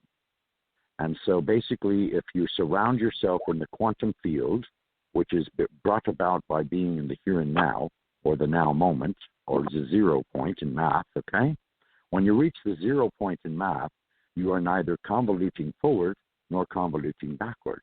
You're actually stationary. But yet in that stationariness is the vastness of all creation standing before you. Let's see if Brian's going to come on. He's talking to me on Skype, but what am I doing wrong? Am I not putting him on? I thought he was. Tell him to dial in. Tell him to dial the number directly, okay? And don't use Skype, because we don't need to be blending Skype in with Blog Talk. I don't think that's going to work too well. Let's see. He's used to. Have him just dial the number, just like anyone else would, and then you welcome him as a guest, just like you do me. Yeah. Let's see. Let me see. Can you call in, please? Because he's late. 347-945-7207 on your cell phone. Okay, you don't need to be telling the audience. I mean, this is a reiteration, of course, of anyone that wants to join the show, pose a question, pose their opinion, or ask a question or anything else that they would like to do. That is our dial-in number, and we can readily be reached thereby. And this is the method by which is most commonly used on Blog Talk Radio, okay? Now, if we get into Skype, then that would be a whole another dimension, okay? Because, yes, you're talking about transiting from regular radio waves into phonicized, however you would want to mechanically or telecommunication Skype is. Do what? Yeah, I always have trouble. I have trouble with that jump when we're discussing or just dimensions. Have him dial in as anyone else would be welcome to dial in. Oh, as far as the dimensions are concerned, well, you see, the dimensions are very, very simple, okay? You raise your vibration, and as you raise your vibration, you expose on a molecularly atomic level the entirety of your physicality, the entirety of your mentality, the entirety of your emotional self, and you progress forward from these into what I would quantify as the quantum field, all right? The quantum field, like I said, is an expression of creation, and it's the best way that I can quantify it mathematically as the 0 point. In other words, the conjunction of the past, the present, and the future, all conjoining in one split second in the now moment. All of this intellectualism about math and reality and all the rest of it, it's old school because it belongs to 3D, okay? You cannot describe other dimensions using 3D terms because those terms are not related to nor used in another dimension. Now, But some anyway, of the people I've to give you a base, of uh, understanding, like I say, uh-huh. the third dimension is where we are now. The fourth dimension is where we are becoming more and more of our true selves. Okay? Space and time. It is an ascension. It is an ascension process. It doesn't have a damn thing to do with space or time because for relativity's sake, everything happens at the right time in the right place at the right moment. Okay? That's where relativity comes in. Otherwise, outside of that, it has no basis. A lot of the young kids for years in cyberspace have talked about don't go to fourth because that's where all the bad aliens and the archons live. So this has been told okay. to a Look, lot of the kids. we are not going to admit any negativity whatsoever in any size, shape, or description on this platform simply because I annihilate all negativity. All right? Negativity cannot exist in my because negativity is based on fear, and fear only exists in the third dimension. So if you're projecting fear into the fourth dimension, it's just going to be bounced right back to you because it doesn't exist. Oh, Brian says he's on here. Oh, okay. Well, let me introduce you. Okay, well, then what's he talking about? I mean, if he's already on, then of course introduce the man so he can join us in conversation. Okay. Thank you, Katie, for hanging in there. She's still with us. Okay, he's been on 46. Hi, Brian. I must have told you the wrong time. How are you? No, I'm sorry. I made a mistake at the time. Sorry. That's all right. Well, this is no big deal. Time's irrelevant. That's what we were talking about, space and time in the fourth dimension. Dr. Richard T. Knight, this is Brian Rue of Canada and our Vancouver. He's the assistant director. And Brian, tell people a little bit about the UFO groups, and then we can get into a little metaphysics too, because Dr.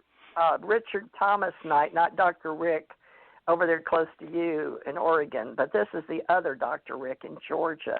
Okay. But tell him a little about you and your metaphysics and spirituality and your YouTubes, and then you two can get in a conversation. He's going to try to run our Saturday night for various organizations, Brian, including UFOs. So tell him a little about you and your groups. Yeah, okay. And I can mention my group we have a Vancouver UFO group. We meet every Saturday at 11 a.m.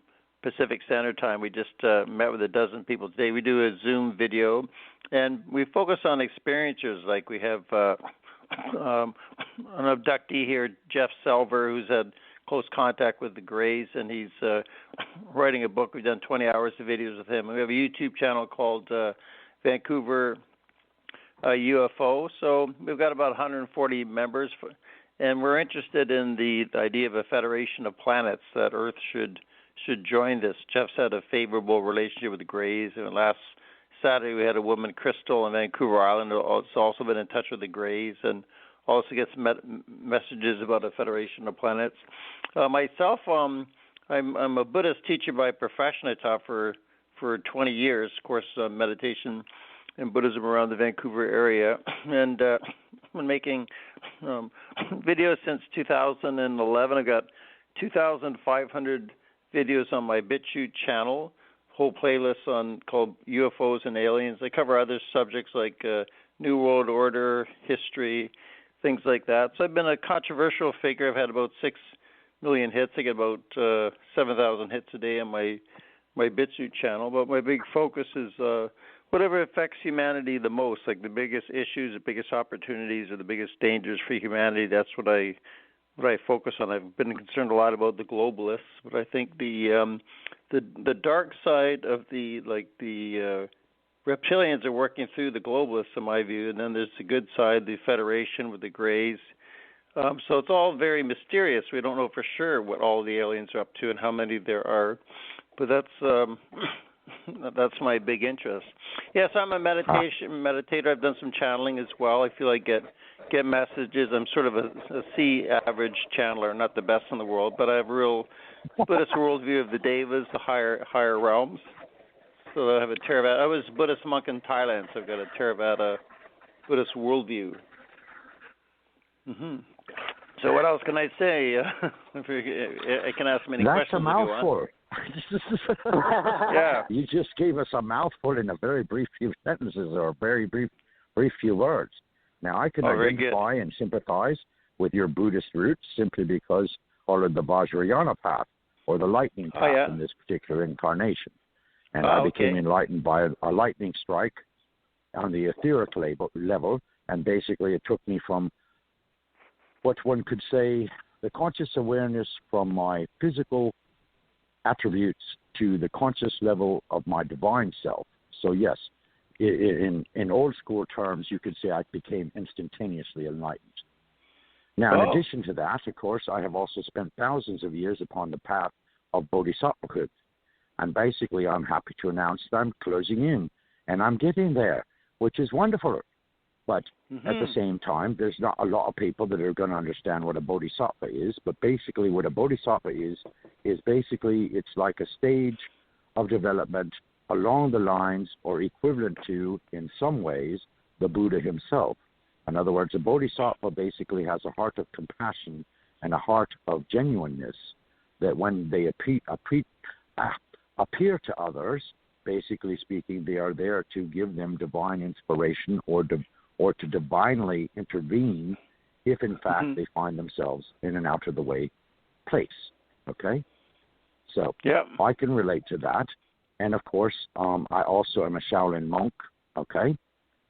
So that approaches from that aspect. I studied the martial arts for 30 years, and I am a grandmaster of Kung Fu. I have had 12 senseis, and they have taught me 18 different styles. So, well, I won't mess with you then. Well, you see, again, the physicality, all right, I went into the physicality first and foremost, of course, for the bodily discipline, okay, because spirit is always in control of the body and not the other way around. As I like to say, we are spirits having a human experience and not humans attempting to find our spiritual experience. Yeah, I agree with that. So, anyways, it sounds like you're way out there in lots of different respects. As far as an audience is concerned, I mean, you obviously are reaching a great many people, and I would completely applaud and agree with you that, yes, we need to have this Federation of Planets, which the foremost brotherhood or the foremost central beings that are encouraging this, of course, is the Galactic Federation of Light. Now, in a cosmic scale, of course, there are always going to be those that would love to possess the Earth, just as the Anunnaki did in the far past, and the Anunnaki have been dethroned, and the Cabal, of course, has been dethroned and also being rounded up. So the New World Order is coming to a very, very short order.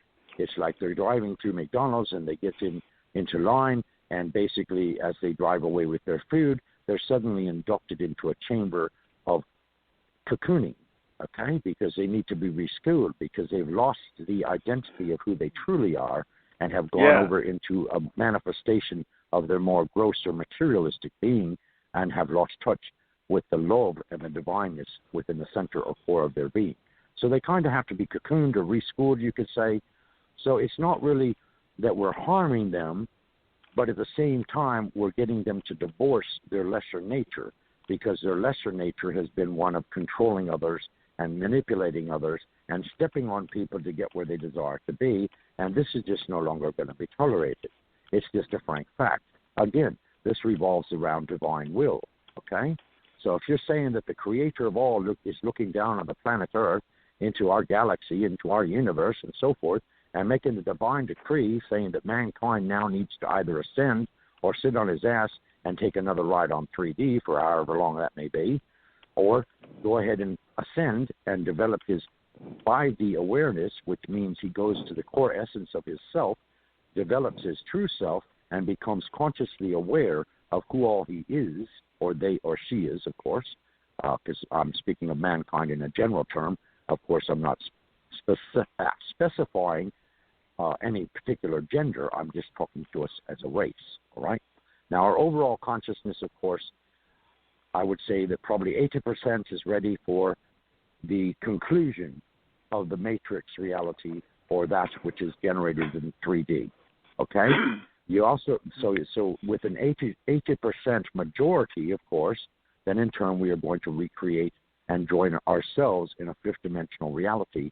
And as soon as we do, all of these spaceships and so forth that are hovering around us will become we will be very aware of their existence because we will be able to see and hear them. Okay? So all this good stuff. And this is all happening at the moment. Now, of course, you see, we as human beings have this frightful habit. And I say it's a frightful one because it's done us a lot of damage in the present and the past, and especially the past. If you look at us historically, we have all demanded that there was always going to be a war, okay? Whether it be for this tradition, that race over this race, or who controlled what continent, or so on and so on and so forth. And it's all been ridiculous because it was a lot of loss for absolutely no reason whatsoever. Simply because people became outward involved instead of turning inward. And I'm sure you can relate to that as a Buddhist. Because I the agree, Buddha teaches people that, have to have more of a spiritual life. All answers are found within the inward self, whereas the outward self is only a reflection of your thought. Yes. Let me flip this around. I've invited Brian on here the last hour, but we're a little late. But as the host tonight, Richard, I'd like you to learn what he's been doing that I don't know about. Sure. Well, I keep absolutely no track and no concept of time, except when it's variable as to whether or not I need to go to sleep, which recently it's only 3 hours a night. And then, of course, the progression of the hours when the sun comes up and so on and so forth, and the day goes on, and you go through your regular routine of whatever it happens to be. So by all means, Brian, do elucidate. Do elucidate what's currently on your table of agenda. Yeah, sure. Well, I agree with something you were saying earlier that in the future all these UFOs or flying saucers will become visible. My view since around 2009 is there's flying saucers buzzing around day and night, like everywhere around the world, and they have a cloaking device. We don't see them. There's an everyday thing, and that people are getting abducted, commonly pulled out of their houses, abducted for a few hours, and put back. And this is part of a long-term kind of genetic upgrade. Like the Federation of Planets, at least my understanding from what I've researched, and also people like Jeff and Crystal have like first-hand experiences that they'd actually approached the Eisenhower government in the 50s and perhaps even the German government in the 1930s and 40s. And Eisenhower and others basically rejected them, said, well, no, we don't want to give up our nuclear weapons and become more, they're proposing, you should become more spiritual. We have all these gifts for humanity. They were basically rejected. So what the Federation of Planets decided to do is, we're going to do it our way. So the abduction program is a program to slowly and intuitively change humanity. They want to upgrade us genetically, physically, spiritually, so that the end result is we'll enter into the Federation of Planets. And one of the hallmarks is telepathy. All these aliens communicate with others with telepathy. And so the end result is humanity 2.0, this more evolved humanity, will have telepathy perhaps be like a hybrid, a physically altered, improved humanity, and that the world will be more spiritual. The very center of our lives, they feel, should be more spiritual. So in many of the abductees, like Jeff, find that the greats themselves are quite spiritually oriented beings, and he actually said they're kind of like Buddhists, and he kind of describes how this kind of threatens Christians. Like on our Vancouver UFO meetup, we've had some Christian guests. We had several, and they like to think that the whole abduction thing is demonic. What you need to do is pray to Jesus Christ to save you, and if you're getting abducted, pray to Jesus to prevent this, and it's all demonic. So they're actually threatened by this new world, this federation, whereas Buddhists are not. Like the Vajrayana is fine as well. We're not threatened by this because I think in Buddhist cosmology can accept other beings in the universe, and this changed reality seems to be in harmony with Buddhist thought. So I think within the media, there's a bad rap for grays. I think reptilians have been, some of them are quite bad, but there tends to be this bad rap for Grays. This might be like fake news. I think the Grays, at least the Grays that Jeff's and others are associated with, do have a good intention for the world. But I think this is the single biggest issue facing mankind, that since World War II, the Federation planets have decided that, well, human beings have the atomic bomb, they're more evolved, they have to be brought into our Federation. There has to be some proper planetary management. These human beings they're kind of disappointing us, they're a bit violent, they're a bit out of control, they need to be properly managed. So I think they've made the decision that they're the humanity's agents of change, just how Jeff Silver's been taught by he works with one particular Gray he calls the elder, like a grandmotherly female figure he's met like over 20 times. So they're basically saying the Federation has made this decision to incorporate Earth into it, and it's a very slow and intuitive process. They've probably been at it for over a century. So I think the point is we don't really have any choice in the matter. This is going to be done. This decision has been made. And the end result should be good. Well, it could be difficult. Could be cataclysms getting there. Go ahead. Want to say something? Well, I was just going to interject that first and foremost, the prime directive on any planetary interaction, of course, is not to interfere with that which the natural planetoids are creating or going on about their business. Unless, of course, in some way, their business has become a threat to their immediate galaxy, which would, of course, have repercussions on their immediate universe, and it would be kind of like a domino effect.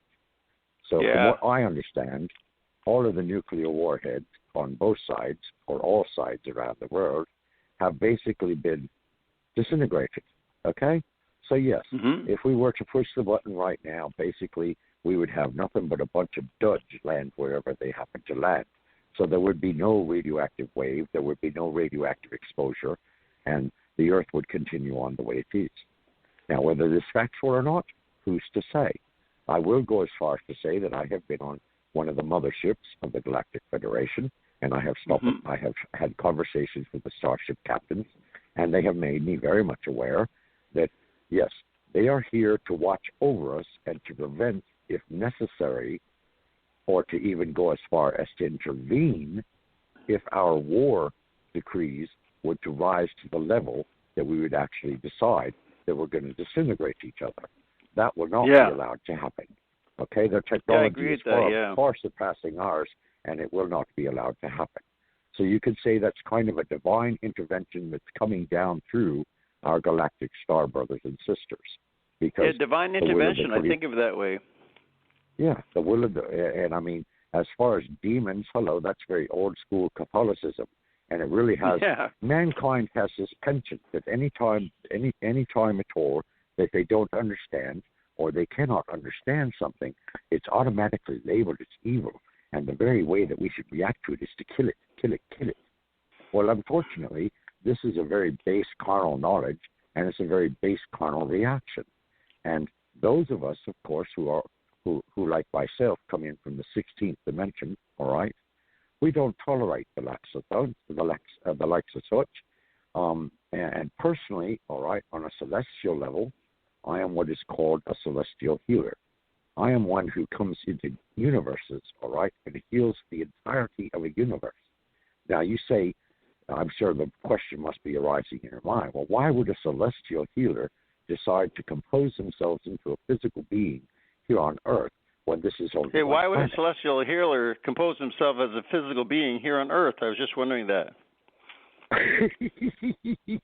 Okay, all right. A little bit of sarcasm in laughter is always enjoyed by all of us. But anyway, the point being is this, all right? I have come here to help mankind ascend on their own terms, in their own fashion, in their own time.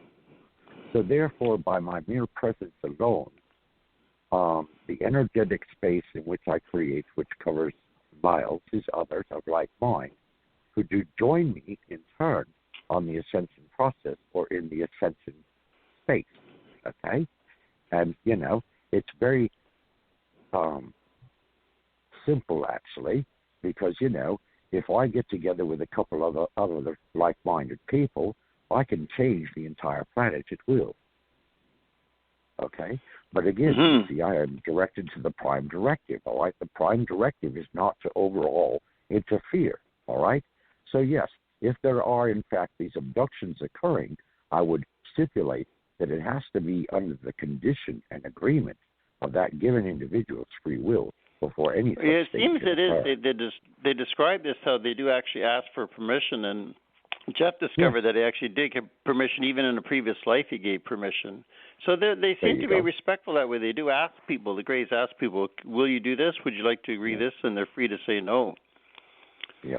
Well, I think it's good. Discussed that, Richard, that he knows of some people channeling are in contact with Greys. So with us casting this huge net universally, Brian, what you bring to the table is Vancouver, Canada, for our North American continent. But you also bring that you have been in discussion with people in your alien contactee group. Now, what I'd like to do tonight is get very clear to people that we're all leaders in our chosen groups in Facebook, or we'll just say the overall social networks. And all of us may know someone that either interacts with another human that says they're involved in alienology, cosmology, phenomenology, cryptozoology, and ufology, right?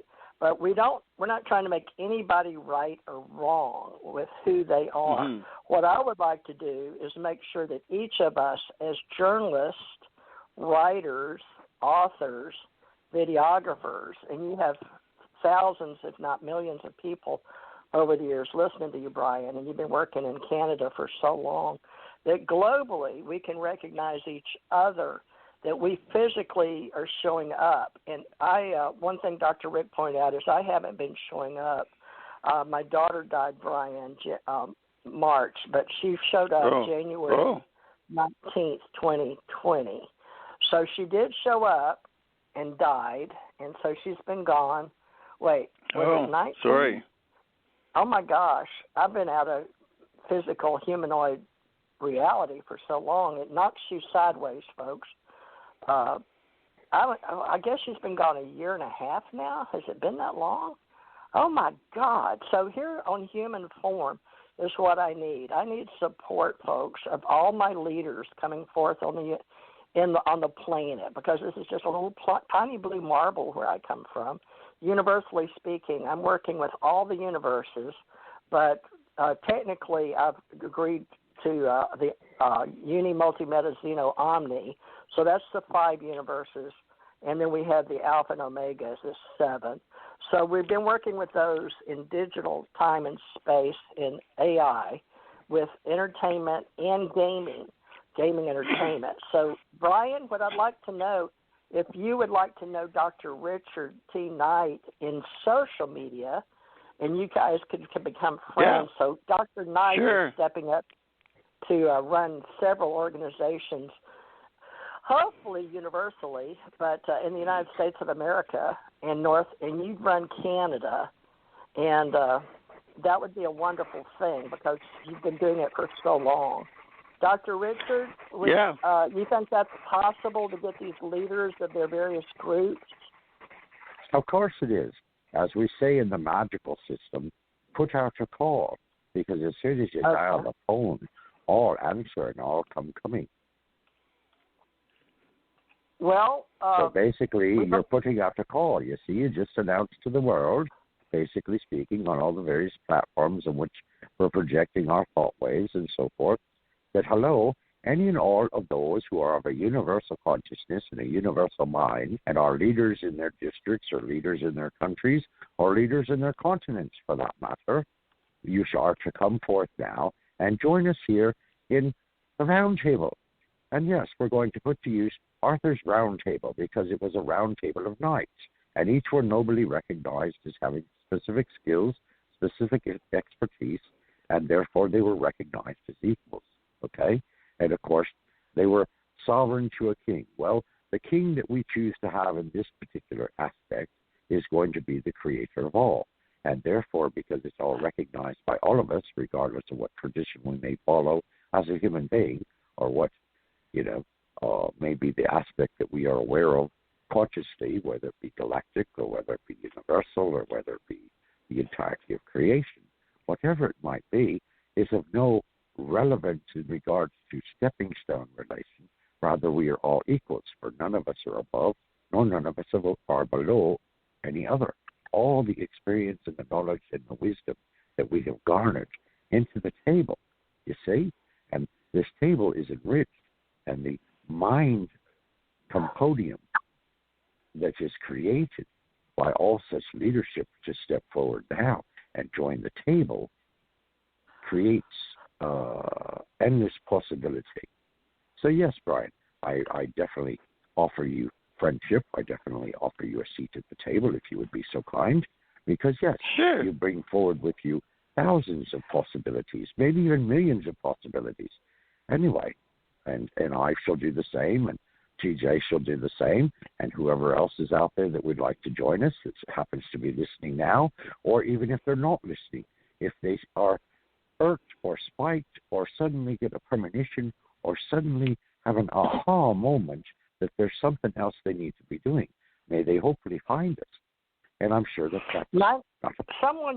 we've only got 7 minutes. 917, did you want to add your name and meet Richard and Brian? We're going to try to do this at least once a month. Can you hear me? Yeah. Yes, hi. Who? Oh, hi. That's Anna. Anna. Okay, she's just listening. Thank you, Anna. She's in New York. I know who that is. Okay, she's a big supporter of our group. Thank you, Anna. We'll be coming back and doing readings, too. Brian, do you do readings? I know Richard does. No, what do you mean by readings? Psychic readings or tarot or spiritual intuitiveness, but you do coaching and counseling, right? Well, I guess I just focus on my show on BitChute and my UFO meetup. So I put all my kind of psychic energies into that. Yeah, I don't do so much one-on-one work. I used to, like, where I taught for 20 years. Huh? Well, Revolution Radio, yeah, I do that every Tuesday night from 6 to 8. I've been on there for 4 years, on 3 years of Revolution Radio. Okay, so you're still doing radio. And do you do some UFO shows? Oh yeah, but I talk about that a lot. So it's quite a dominant theme on my Revolution Radio show. A lot of people on Revolution Radio talk about UFOs as well on other shows. Okay. Well, I tried to talk to Mad Painter and T.R. Becker. He sent me his book. Oh, no, I bought his book on Ether, so I'd like to mention that because Thomas R. Becker is still managing director of Revolution Radio, of which Brian. Yeah, he's helped me a lot. Like he's helped me a lot with the show and just technical stuff, getting onto the show and with my show there. So he's a friend of mine. I really appreciate Thomas. Okay, good. Well, we'd like to have you back sometime if you'd be interested. Sure. I don't know yet how to do Skype. I guess I call in on my Skype number and then just include you in a group called My Own Radio Show, I think. Well, you and I are connected on Skype. But I guess you mean you don't know how to do it as part of a live radio show, you mean? Exactly. I guess it's the same. You just call into the Skype number radio show first, and then whoever's in your group, you bring them on. It's the same thing. So the sound quality is better on Skype than the phone, right? Like this is a phone. I'm on a phone, so the sound quality is not quite as good as Skype on the computer. True, maybe. I don't know. I've done Skype over the phone as well, and the sound quality is pretty close to the same. Yeah. Okay. Well, we'll see tonight. I'll listen to this. Well, Brian, I'd like to have you back. I know I got you a little late the last 30 minutes or so. And all you ladies out there that are part of our metaphysical group, I'm sure they're feeling they're just supporting us tonight, including Anna of New York. And Katie, I guess, was 914 New York too, Dr. Rick? Yes. Do you remember? It was. Yep. So we had two ladies from New York, Anna, and she likes Anna, not Anna. It's called the Southern Anna. She says, no, it's Anna. So hi, Anna. And I'm sure that Anna would like to come back on a psychic reading night. But let me turn them on. Brian, this is Anna. Hi, Anna. Hi. Hi there. Hello. Hi there. Hello, Anna. Oh no, this is Katie. Hi, Hello, Katie. Katie. I'm sorry. Hi, everybody. How you doing? Good. How are you? Hi, T.S. Hi there. 708's here too. I'm just going to real quick let everybody say hi. 708, do you want to say hi? So 708, who are you? 708, say hi. No, I guess she's too shy. There's no reason to be shy. Okay, well, they were on. All right, well, Brian, Anna, and Katie come naturally, but I guess Wednesdays and Thursdays, ladies, we're going to do Wednesdays for ladies, and Suzanne's going to come back on some Thursdays. But Dr. Rick is going to work with us on Wednesdays and Fridays. Is that – oh, wait. Dr. Rick, what is your chosen night to come back and do an hour or so, or maybe two, if you want to help these ladies on mini readings? What night would you be available? Probably a couple hours, but I would have to say that maybe Wednesday would be good one. All right, so, ladies. So we'll have a Wednesday ladies mini readings. We'll begin this coming Wednesday, so be sure and call back in, Anna and Katie, to keep us on our toes. Okay, and that's now.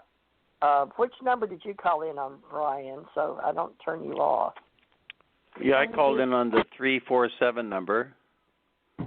945-7207. Well, yeah, but I don't know what number you are. Well, ladies, I can give you my phone number. I can give you that if you want. Was it a 917? Rather than on the air. That's okay. It's a 604 I don't mind. number. I don't mind. Okay. Is it 604 Do you want my phone number? Yes. Oh, that's the 604 is my number. Okay. Is that your normal number if I had to get in contact with you or not? Yeah, that's my landline at home. Cool. Okay. Well, Brian, since you're meeting with people, I want to hope Richard has time to help me administratively. That's what I'm hoping for, but I don't want to put too much on his plate. But we can have I meet-up groups multitask too. most wonderfully. All right. Well, do you want to write Brian's number down? Or you want me let to? me have Brian. All right. All right. You can reach out to me on Skype. I'm friends on Skype with TJ, of course, and also you can reach out to me on Gmail. Okay, which is basically just RT Knight, my first initials, Richard Thomas, last name Knight, KNIGHT, 35@gmail.com. 35@gmail.com. Right, yeah, we can reach each other on Hangouts there. RT Knight, okay. 35. Is that a cool name? Make sure you put the 35 up there. Okay. Yeah, RT Knight 35@gmail.com. RT Knight 35@gmail.com. Okay. And Knight is KNIGHT. This is correct. I still ride the horse every once in a while. Sure. Now, Brian, on the metaphysical side, do you have any? You're concentrating on your UFO business because that's what you're known for. But at the same time, do you have a spiritual or metaphysical group or esoteric interest in the paranormal, or any group you meet with? Well, yeah, I do. Oh, I didn't know that. All right, we didn't get the chance. We'll have to have you back and do an interview. I don't know what all you're about, Brian, so we need to have you come back. Well, I'm a mysterious figure. Yeah. Yes. Well, I will say I took an oath of secrecy in 2009. Years later, I actually signed a non-disclosure agreement. Oh goodness. Okay then. So basically, you would have to say that's part of yourself is in the shadow circle. And so if you don't want to expose much light there, but at the same time, you can willingly share knowledge from your own perspective that maybe you've garnered from that particular circle as they say. Well, there's lots I can talk about. There's lots I can talk about. On my show, I'm quite open. I got hundreds of hours of videos on lots of stuff. Okay. Well, the main thing is we start growing our leadership in various countries, folks. So if you're in a country, we would like to have you in our ACO International group. Oh, my. There's a lot of noise. So we're going to go offline now. And, Brian, is that? Yep. Yeah. That must have been on your end, I guess. That was amazingly loud. Let's, Dr. Knight will return, ladies, on Saturday, and he will come back, he says, probably Wednesday, to help us with mini readings so we can enhance your lives at the same time. We want to get his PayPal up. So I've got to go do that psychic channel. But, Richard, if you could write his name down, and I don't know what you want to call your metaphysical group, because is that the one that you have a non-disclosure, or can we make a new one in Canada with Richard in North America? Can we combine the two countries possibly? Or Richard has several mysterious groups, or lots of groups and Facebook groups, Brian. So between the two of you, maybe you can find a common thread of groups or something. Well, I love the alien. I've learned alienology from you. I've never heard that before, Teresa. Alienology. Thank you. Oh, yes. We're building alienology. The first one was Daryl Sims with his, and then not Brian, that's you, Colburn. What was his first name? Richard Colburn. He's from on the West Coast. But they do events, and both of them worked with the doctor that had implants. So we'll get into all if you've ever studied implants. But alienology, there's two ways. One I spelled in the beginning with a T, and it caught on, especially in the gaming industry, ALIENTOLOGY, because some liked alientology, but the more pronounced is alienology, ALIENOLOGY, meaning the study of aliens. So not the ones alien from Mexico crossing the border into illegally. We're talking those aliens that may be foreign to this planet. However, we have aliens now, and we're decoding and decrypting a lot of their metaphysical and spiritual languages in the interdimensional realms, not to mention a lot of channels that used to be forbode, just like it used to be forbode to, not debunk, what do they call those when they cast out in the Catholic world? The girls excommunicated. Excommunicated, yes. One thing's excommunicated, you can do that. But what's the other thing where they cast out demons? The Catholic Church. Exorcise, right? That's exorcism, yes. That's a whole different dimension. Yeah, but you were saying a lot of people feel like aliens are evil or bad in a dualistic society. So, ladies, don't get fear. Don't go into fear, greed. What's the other? Hate, fear, greed. Or don't go into your fear. What is it? Jealousy. Fight, flight, or freeze. The 3 Fs. Fight, flight, or freeze. Exactly. But we're going to theologically, we're going to put on our armchair philosophy hats, and we're going to get together with various people that have their groups. So be looking at how many people are in your social media groups, how many are interested in alienology versus ufology, because a lot of the ufology is the study of unidentified flying objects. Now, Brian, you may not know this, but I have a new group called UAP Associates for unidentified anomalous phenomena. But the only person I had brought in, unidentified anomalous phenomena associates. But right now I'm only working with New Mexico, it's not Dr. He was a school teacher in Spanish, and he came over from Japan, Norio Hawakawa. He may be a doctor. Is Norio, are you familiar with him in the UFO industry? Not me, no. No, okay. Well, I know so many people, folks. We're going to try to get them to put on their various hats, and they may have to swap them around.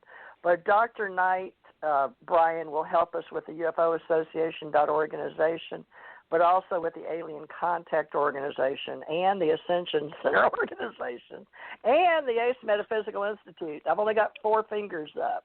So there's one left. And the Psychic University. The Psychic University, hello.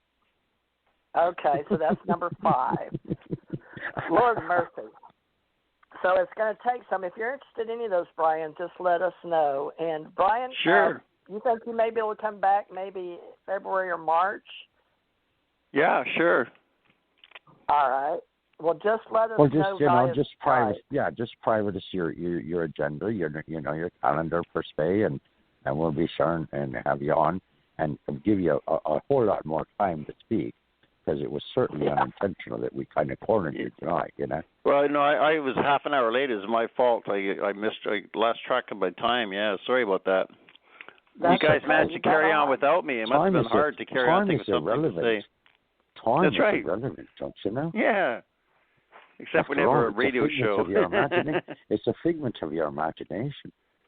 Yeah. Brian, is it possible that you could bring Richard on your show to let him represent what we did tonight on your show in the future? Probably, yeah.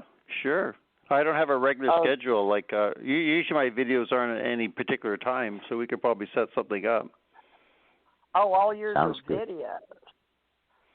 Yeah, usually I just have a talk show. I make videos, then I just load them, and then after the fact, I play them on Revolution Radio. So it doesn't have to be live, because sometimes there's technical problems having someone live. Also, when I record it, when you record on Revolution Radio, it doesn't look good because it's on, like, one of the sides of the Skype is Revolution Radio rather than the guest. So I tend to pre-record, and then I just play it back on Revolution Radio. So almost everything I do is not live. How do you accomplish this long distance as we are now? Oh, like with Revolution Radio, you just do share screen on Skype, and then you play the video on Revolution Radio, because Revolution Radio is all done on Skype. Okay. Yeah. But some guests or the viewers, or some of them are disappointed that it's not actually live. I mean, I do talk to them live, but I don't have the phone-in option. I'd like to do that. Well, you're doing now. Do you have StreamYard on BitChute, or do you just do all your video recording on Skype? I mainly use Zoom now. I've got a Zoom account for $22 a month. There you go. We can meet on Zoom. Yeah, Zoom as well, and I do too. We all have Zoom. Yep. Okay, so everybody on Zoom. So there you go. And then you post it on your YouTube. YouTube. Set up a date and time and whatever. Yeah, I post on both YouTube and BitChute. My BitChute channel is much bigger than my YouTube, because YouTube deleted my channel 12 times. It's like an annual thing. At the end of every June, they delete me. Oh my goodness. Is it due to your YouTube? Those naughty is it due to UFOs? Are people? Some of my videos are controversial, more controversial than UFOs, so they tend to delete me every year. But I just wait 2 days, then I come up with a brand new Brian Rue channel. So go to YouTube, it's just Brian Rue, RUHE. Okay. Well, yeah. Doctor. Right. How would Doctor Richard is on? Dr. Richard, what is your Skype name for Brian? To get you involved in Canada. Well, is it RT Night, or do we even know? No. I know what it is, but I'd rather not presently. I'm rather not announce it to the world. Oh, okay. No, I'd rather announce it. I can disclose it privately to Brian through email. That's easier to do. Okay. I'm not going to give out. Yeah, I don't like to say it privately either. If I do it publicly, women will camp out in my front lawn. It's very difficult in my relationship, so I try not to do it publicly. Yeah, he's very handsome. He's a very handsome gentleman. Very handsome, as most of us women know. Let's get down to the tackiness of time, all right? We've been let's get along, ladies. And Blog Talk, I'm surprised they haven't barged in and said, well, your show will conclude in da-da-da-da-da, and then they give you all this music, riff-raff. Oh, they already did all that. They did that, but I think they like us tonight because we haven't been on in a while, so they gave us extra time. They know we're Well, they should, otherwise I have to reach out and spank them. Well, thank But you, anyway. Dr. Knight. Now, can we assure the world, the universe, that you will help us with many? We're casting a wide net tonight for calling all leaders that would like to be interviewed by Dr. Knight tonight. Yes. Fridays, 8 to 10, or what is your preferred time? Now, wait a minute now. Don't get me back-to-back days and nights where I'm doing radio constantly all week long. I have a life too, you know. Anyway. I mean, Saturday. So we've already Saturday, got Saturday booked 8 to 10, all right? 8 to 10. Wednesday is going to so you're going to keep Wednesday is presently open for psychic mini readings. We haven't determined the hours yet. Preferably a little bit earlier than this. Okay. But then again, It'd you be see 7 to 9, 6 to 8. All right, ladies. Well, they'd like to know because they hung around. So, all right, ladies. Well, sure. And then we may be back on Thursday. Let's say 5 to with 7, Suzanne. 5 to 7 or something like that, you know. Okay. Something that's Oh, that's convenient. right, because it's my TV night. So it'll probably be 5 to 7 Central. That's 6 to 8 for them because I like to be off by 7, ladies. So we'll get back started now. It's a new year. Thank you for joining us, all my wonderful people out there. Be sure and go on blogtalkradio.com on the outside.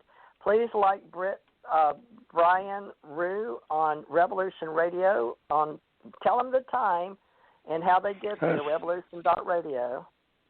Yeah, 6 to 8 p.m. Eastern Standard Time. A or B?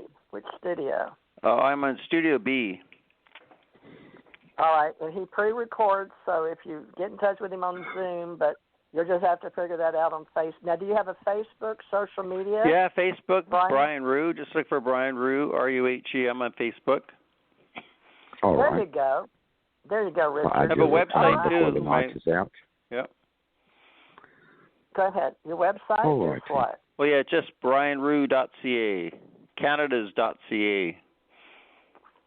Thank you, Brian. Well, you're a wonderful person. Sure. Thank you for helping us tonight get launched with Canada, North America, and all you other countries out there. Thank you so much.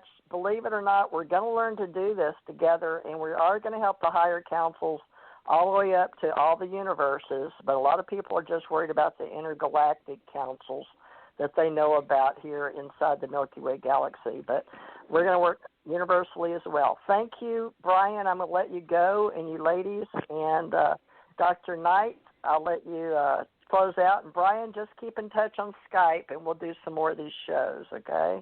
Yes, thank you, Teresa. Thank you. Nice to meet you, Brian.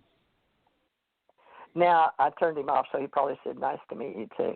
All right, so everybody's off but you, Dr. Knight. If you would like to share whoever you are, how to get in touch with you, your social media platform, but we will start marketing you in several of our various organizations. But you want to tell them your LinkedIn, at least, if they're business women, which I have a lot. Again, it's Richard Knight. Just my regular name, Richard, and my last name, Knight, K-N-I-G-H-T. And, of course, that's readily found in the indexes of LinkedIn. The same is also true on Facebook. And, again, it's Richard Knight. And I know there's several Richard Knights out there, so just look for the guy that's in the striped shirt that's wearing a hat that says Mount Pilatus on it, because that was at a time when I was visiting Switzerland. Anyway. He is a business coach. He's a life coach with me. So we have agents, consultants, organizers. He's working himself into authors. He's got a lot of books in him. And he's doing various radio shows. But we're going to try to offer him his own platform here. Saturdays, 8 to 10, if that seems right. If not, we'll adjust it for him. So Saturdays with Dr. Knight. And from now on, we'll do Supernatural. He promoted that on I guess metaphysical and UFOs too. We'll just have to wait and see what all he brings to the table. Dr. Knight, you did a wonderful job, and I think this is going to be an excellent ship to sail. What do we call that? We're sailing your ship into the universe. Okay. What is that called? You have actually We're launching our ship into the universe. Yes. There you go. We're making our presence felt and known. Making our presence felt and known, however far and wide it may be.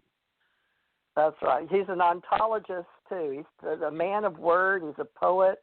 And he's going to get his stuff on LinkedIn. On Kindle.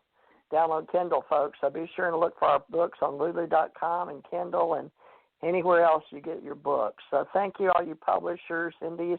We represent indies all over in audio, oral books, video books, and thank you, ladies.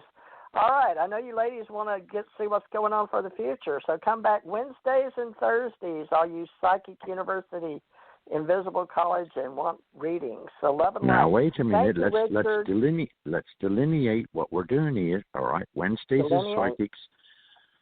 Yes, delineate as in describe in detail as to what they're getting on what day. All right. Okay. So Wednesdays is going to be psychic readings. Thursday is going to be our lovely sister Suzanne, who is basically into very galactic nowness. Basically, would be a good way to give you a short perspective of it. Suzanne she's Friday. Is California psychic. She's a power psychic. Right. Oh, but let's. Well, wait a minute. Now I'm talking about Suzanne, the one that is into the Friday. Cosmic aspects of things. That's Friday. Okay. Friday. All right. So what is Thursday? That's Suzanne. Who or what is Thursday? See, now you're messing with me head. Now you shouldn't be doing all these Suzannes and all these Thomases and all these Roberts and all these Stevens and et cetera, et cetera, et cetera. Because yes, it does become confusing unless you add last names to them. Well, we'll call Suzanne's Ace Folklife Thursday. That'll make it easier for you. We got Ace Metaphysical tonight, so we'll do Ace Folklife on Thursdays, but we'll do readings. Her husband's an artist. You haven't met Rich Flynn. I'll give him a plug. Rich Flynn is an artist over in the Orange County, and he does for different cities. And she is a psychic, and she is also a Disney person.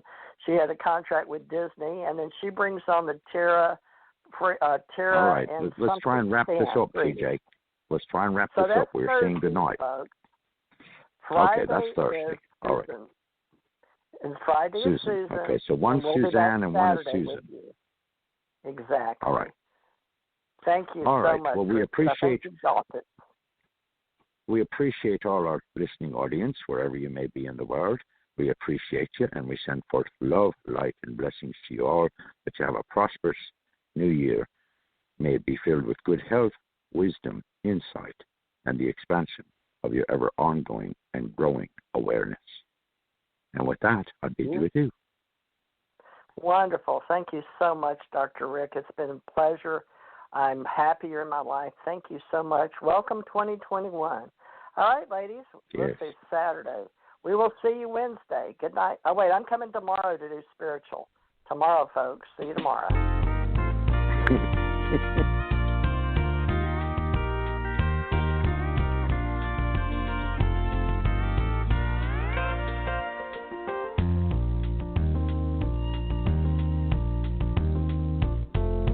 Such a feeling coming over me.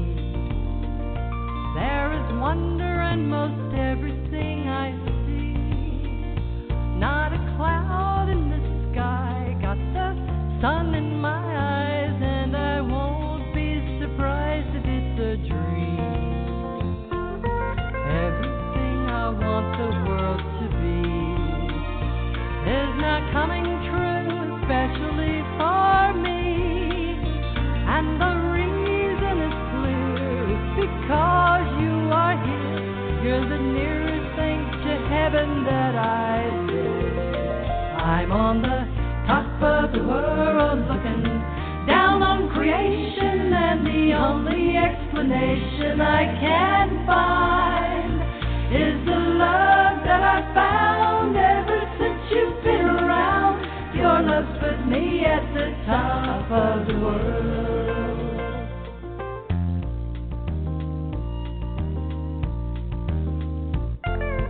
Something in the wind has learned my name, and it's telling me that things are not the same.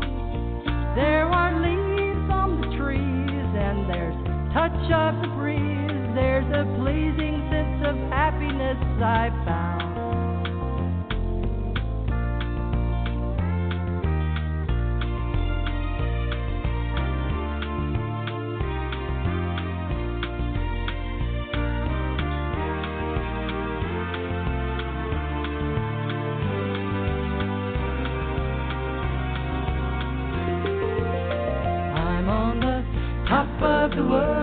looking down on creation, and the only explanation I can find is the love that I found ever since you've been around. Your love put me at the top of the world.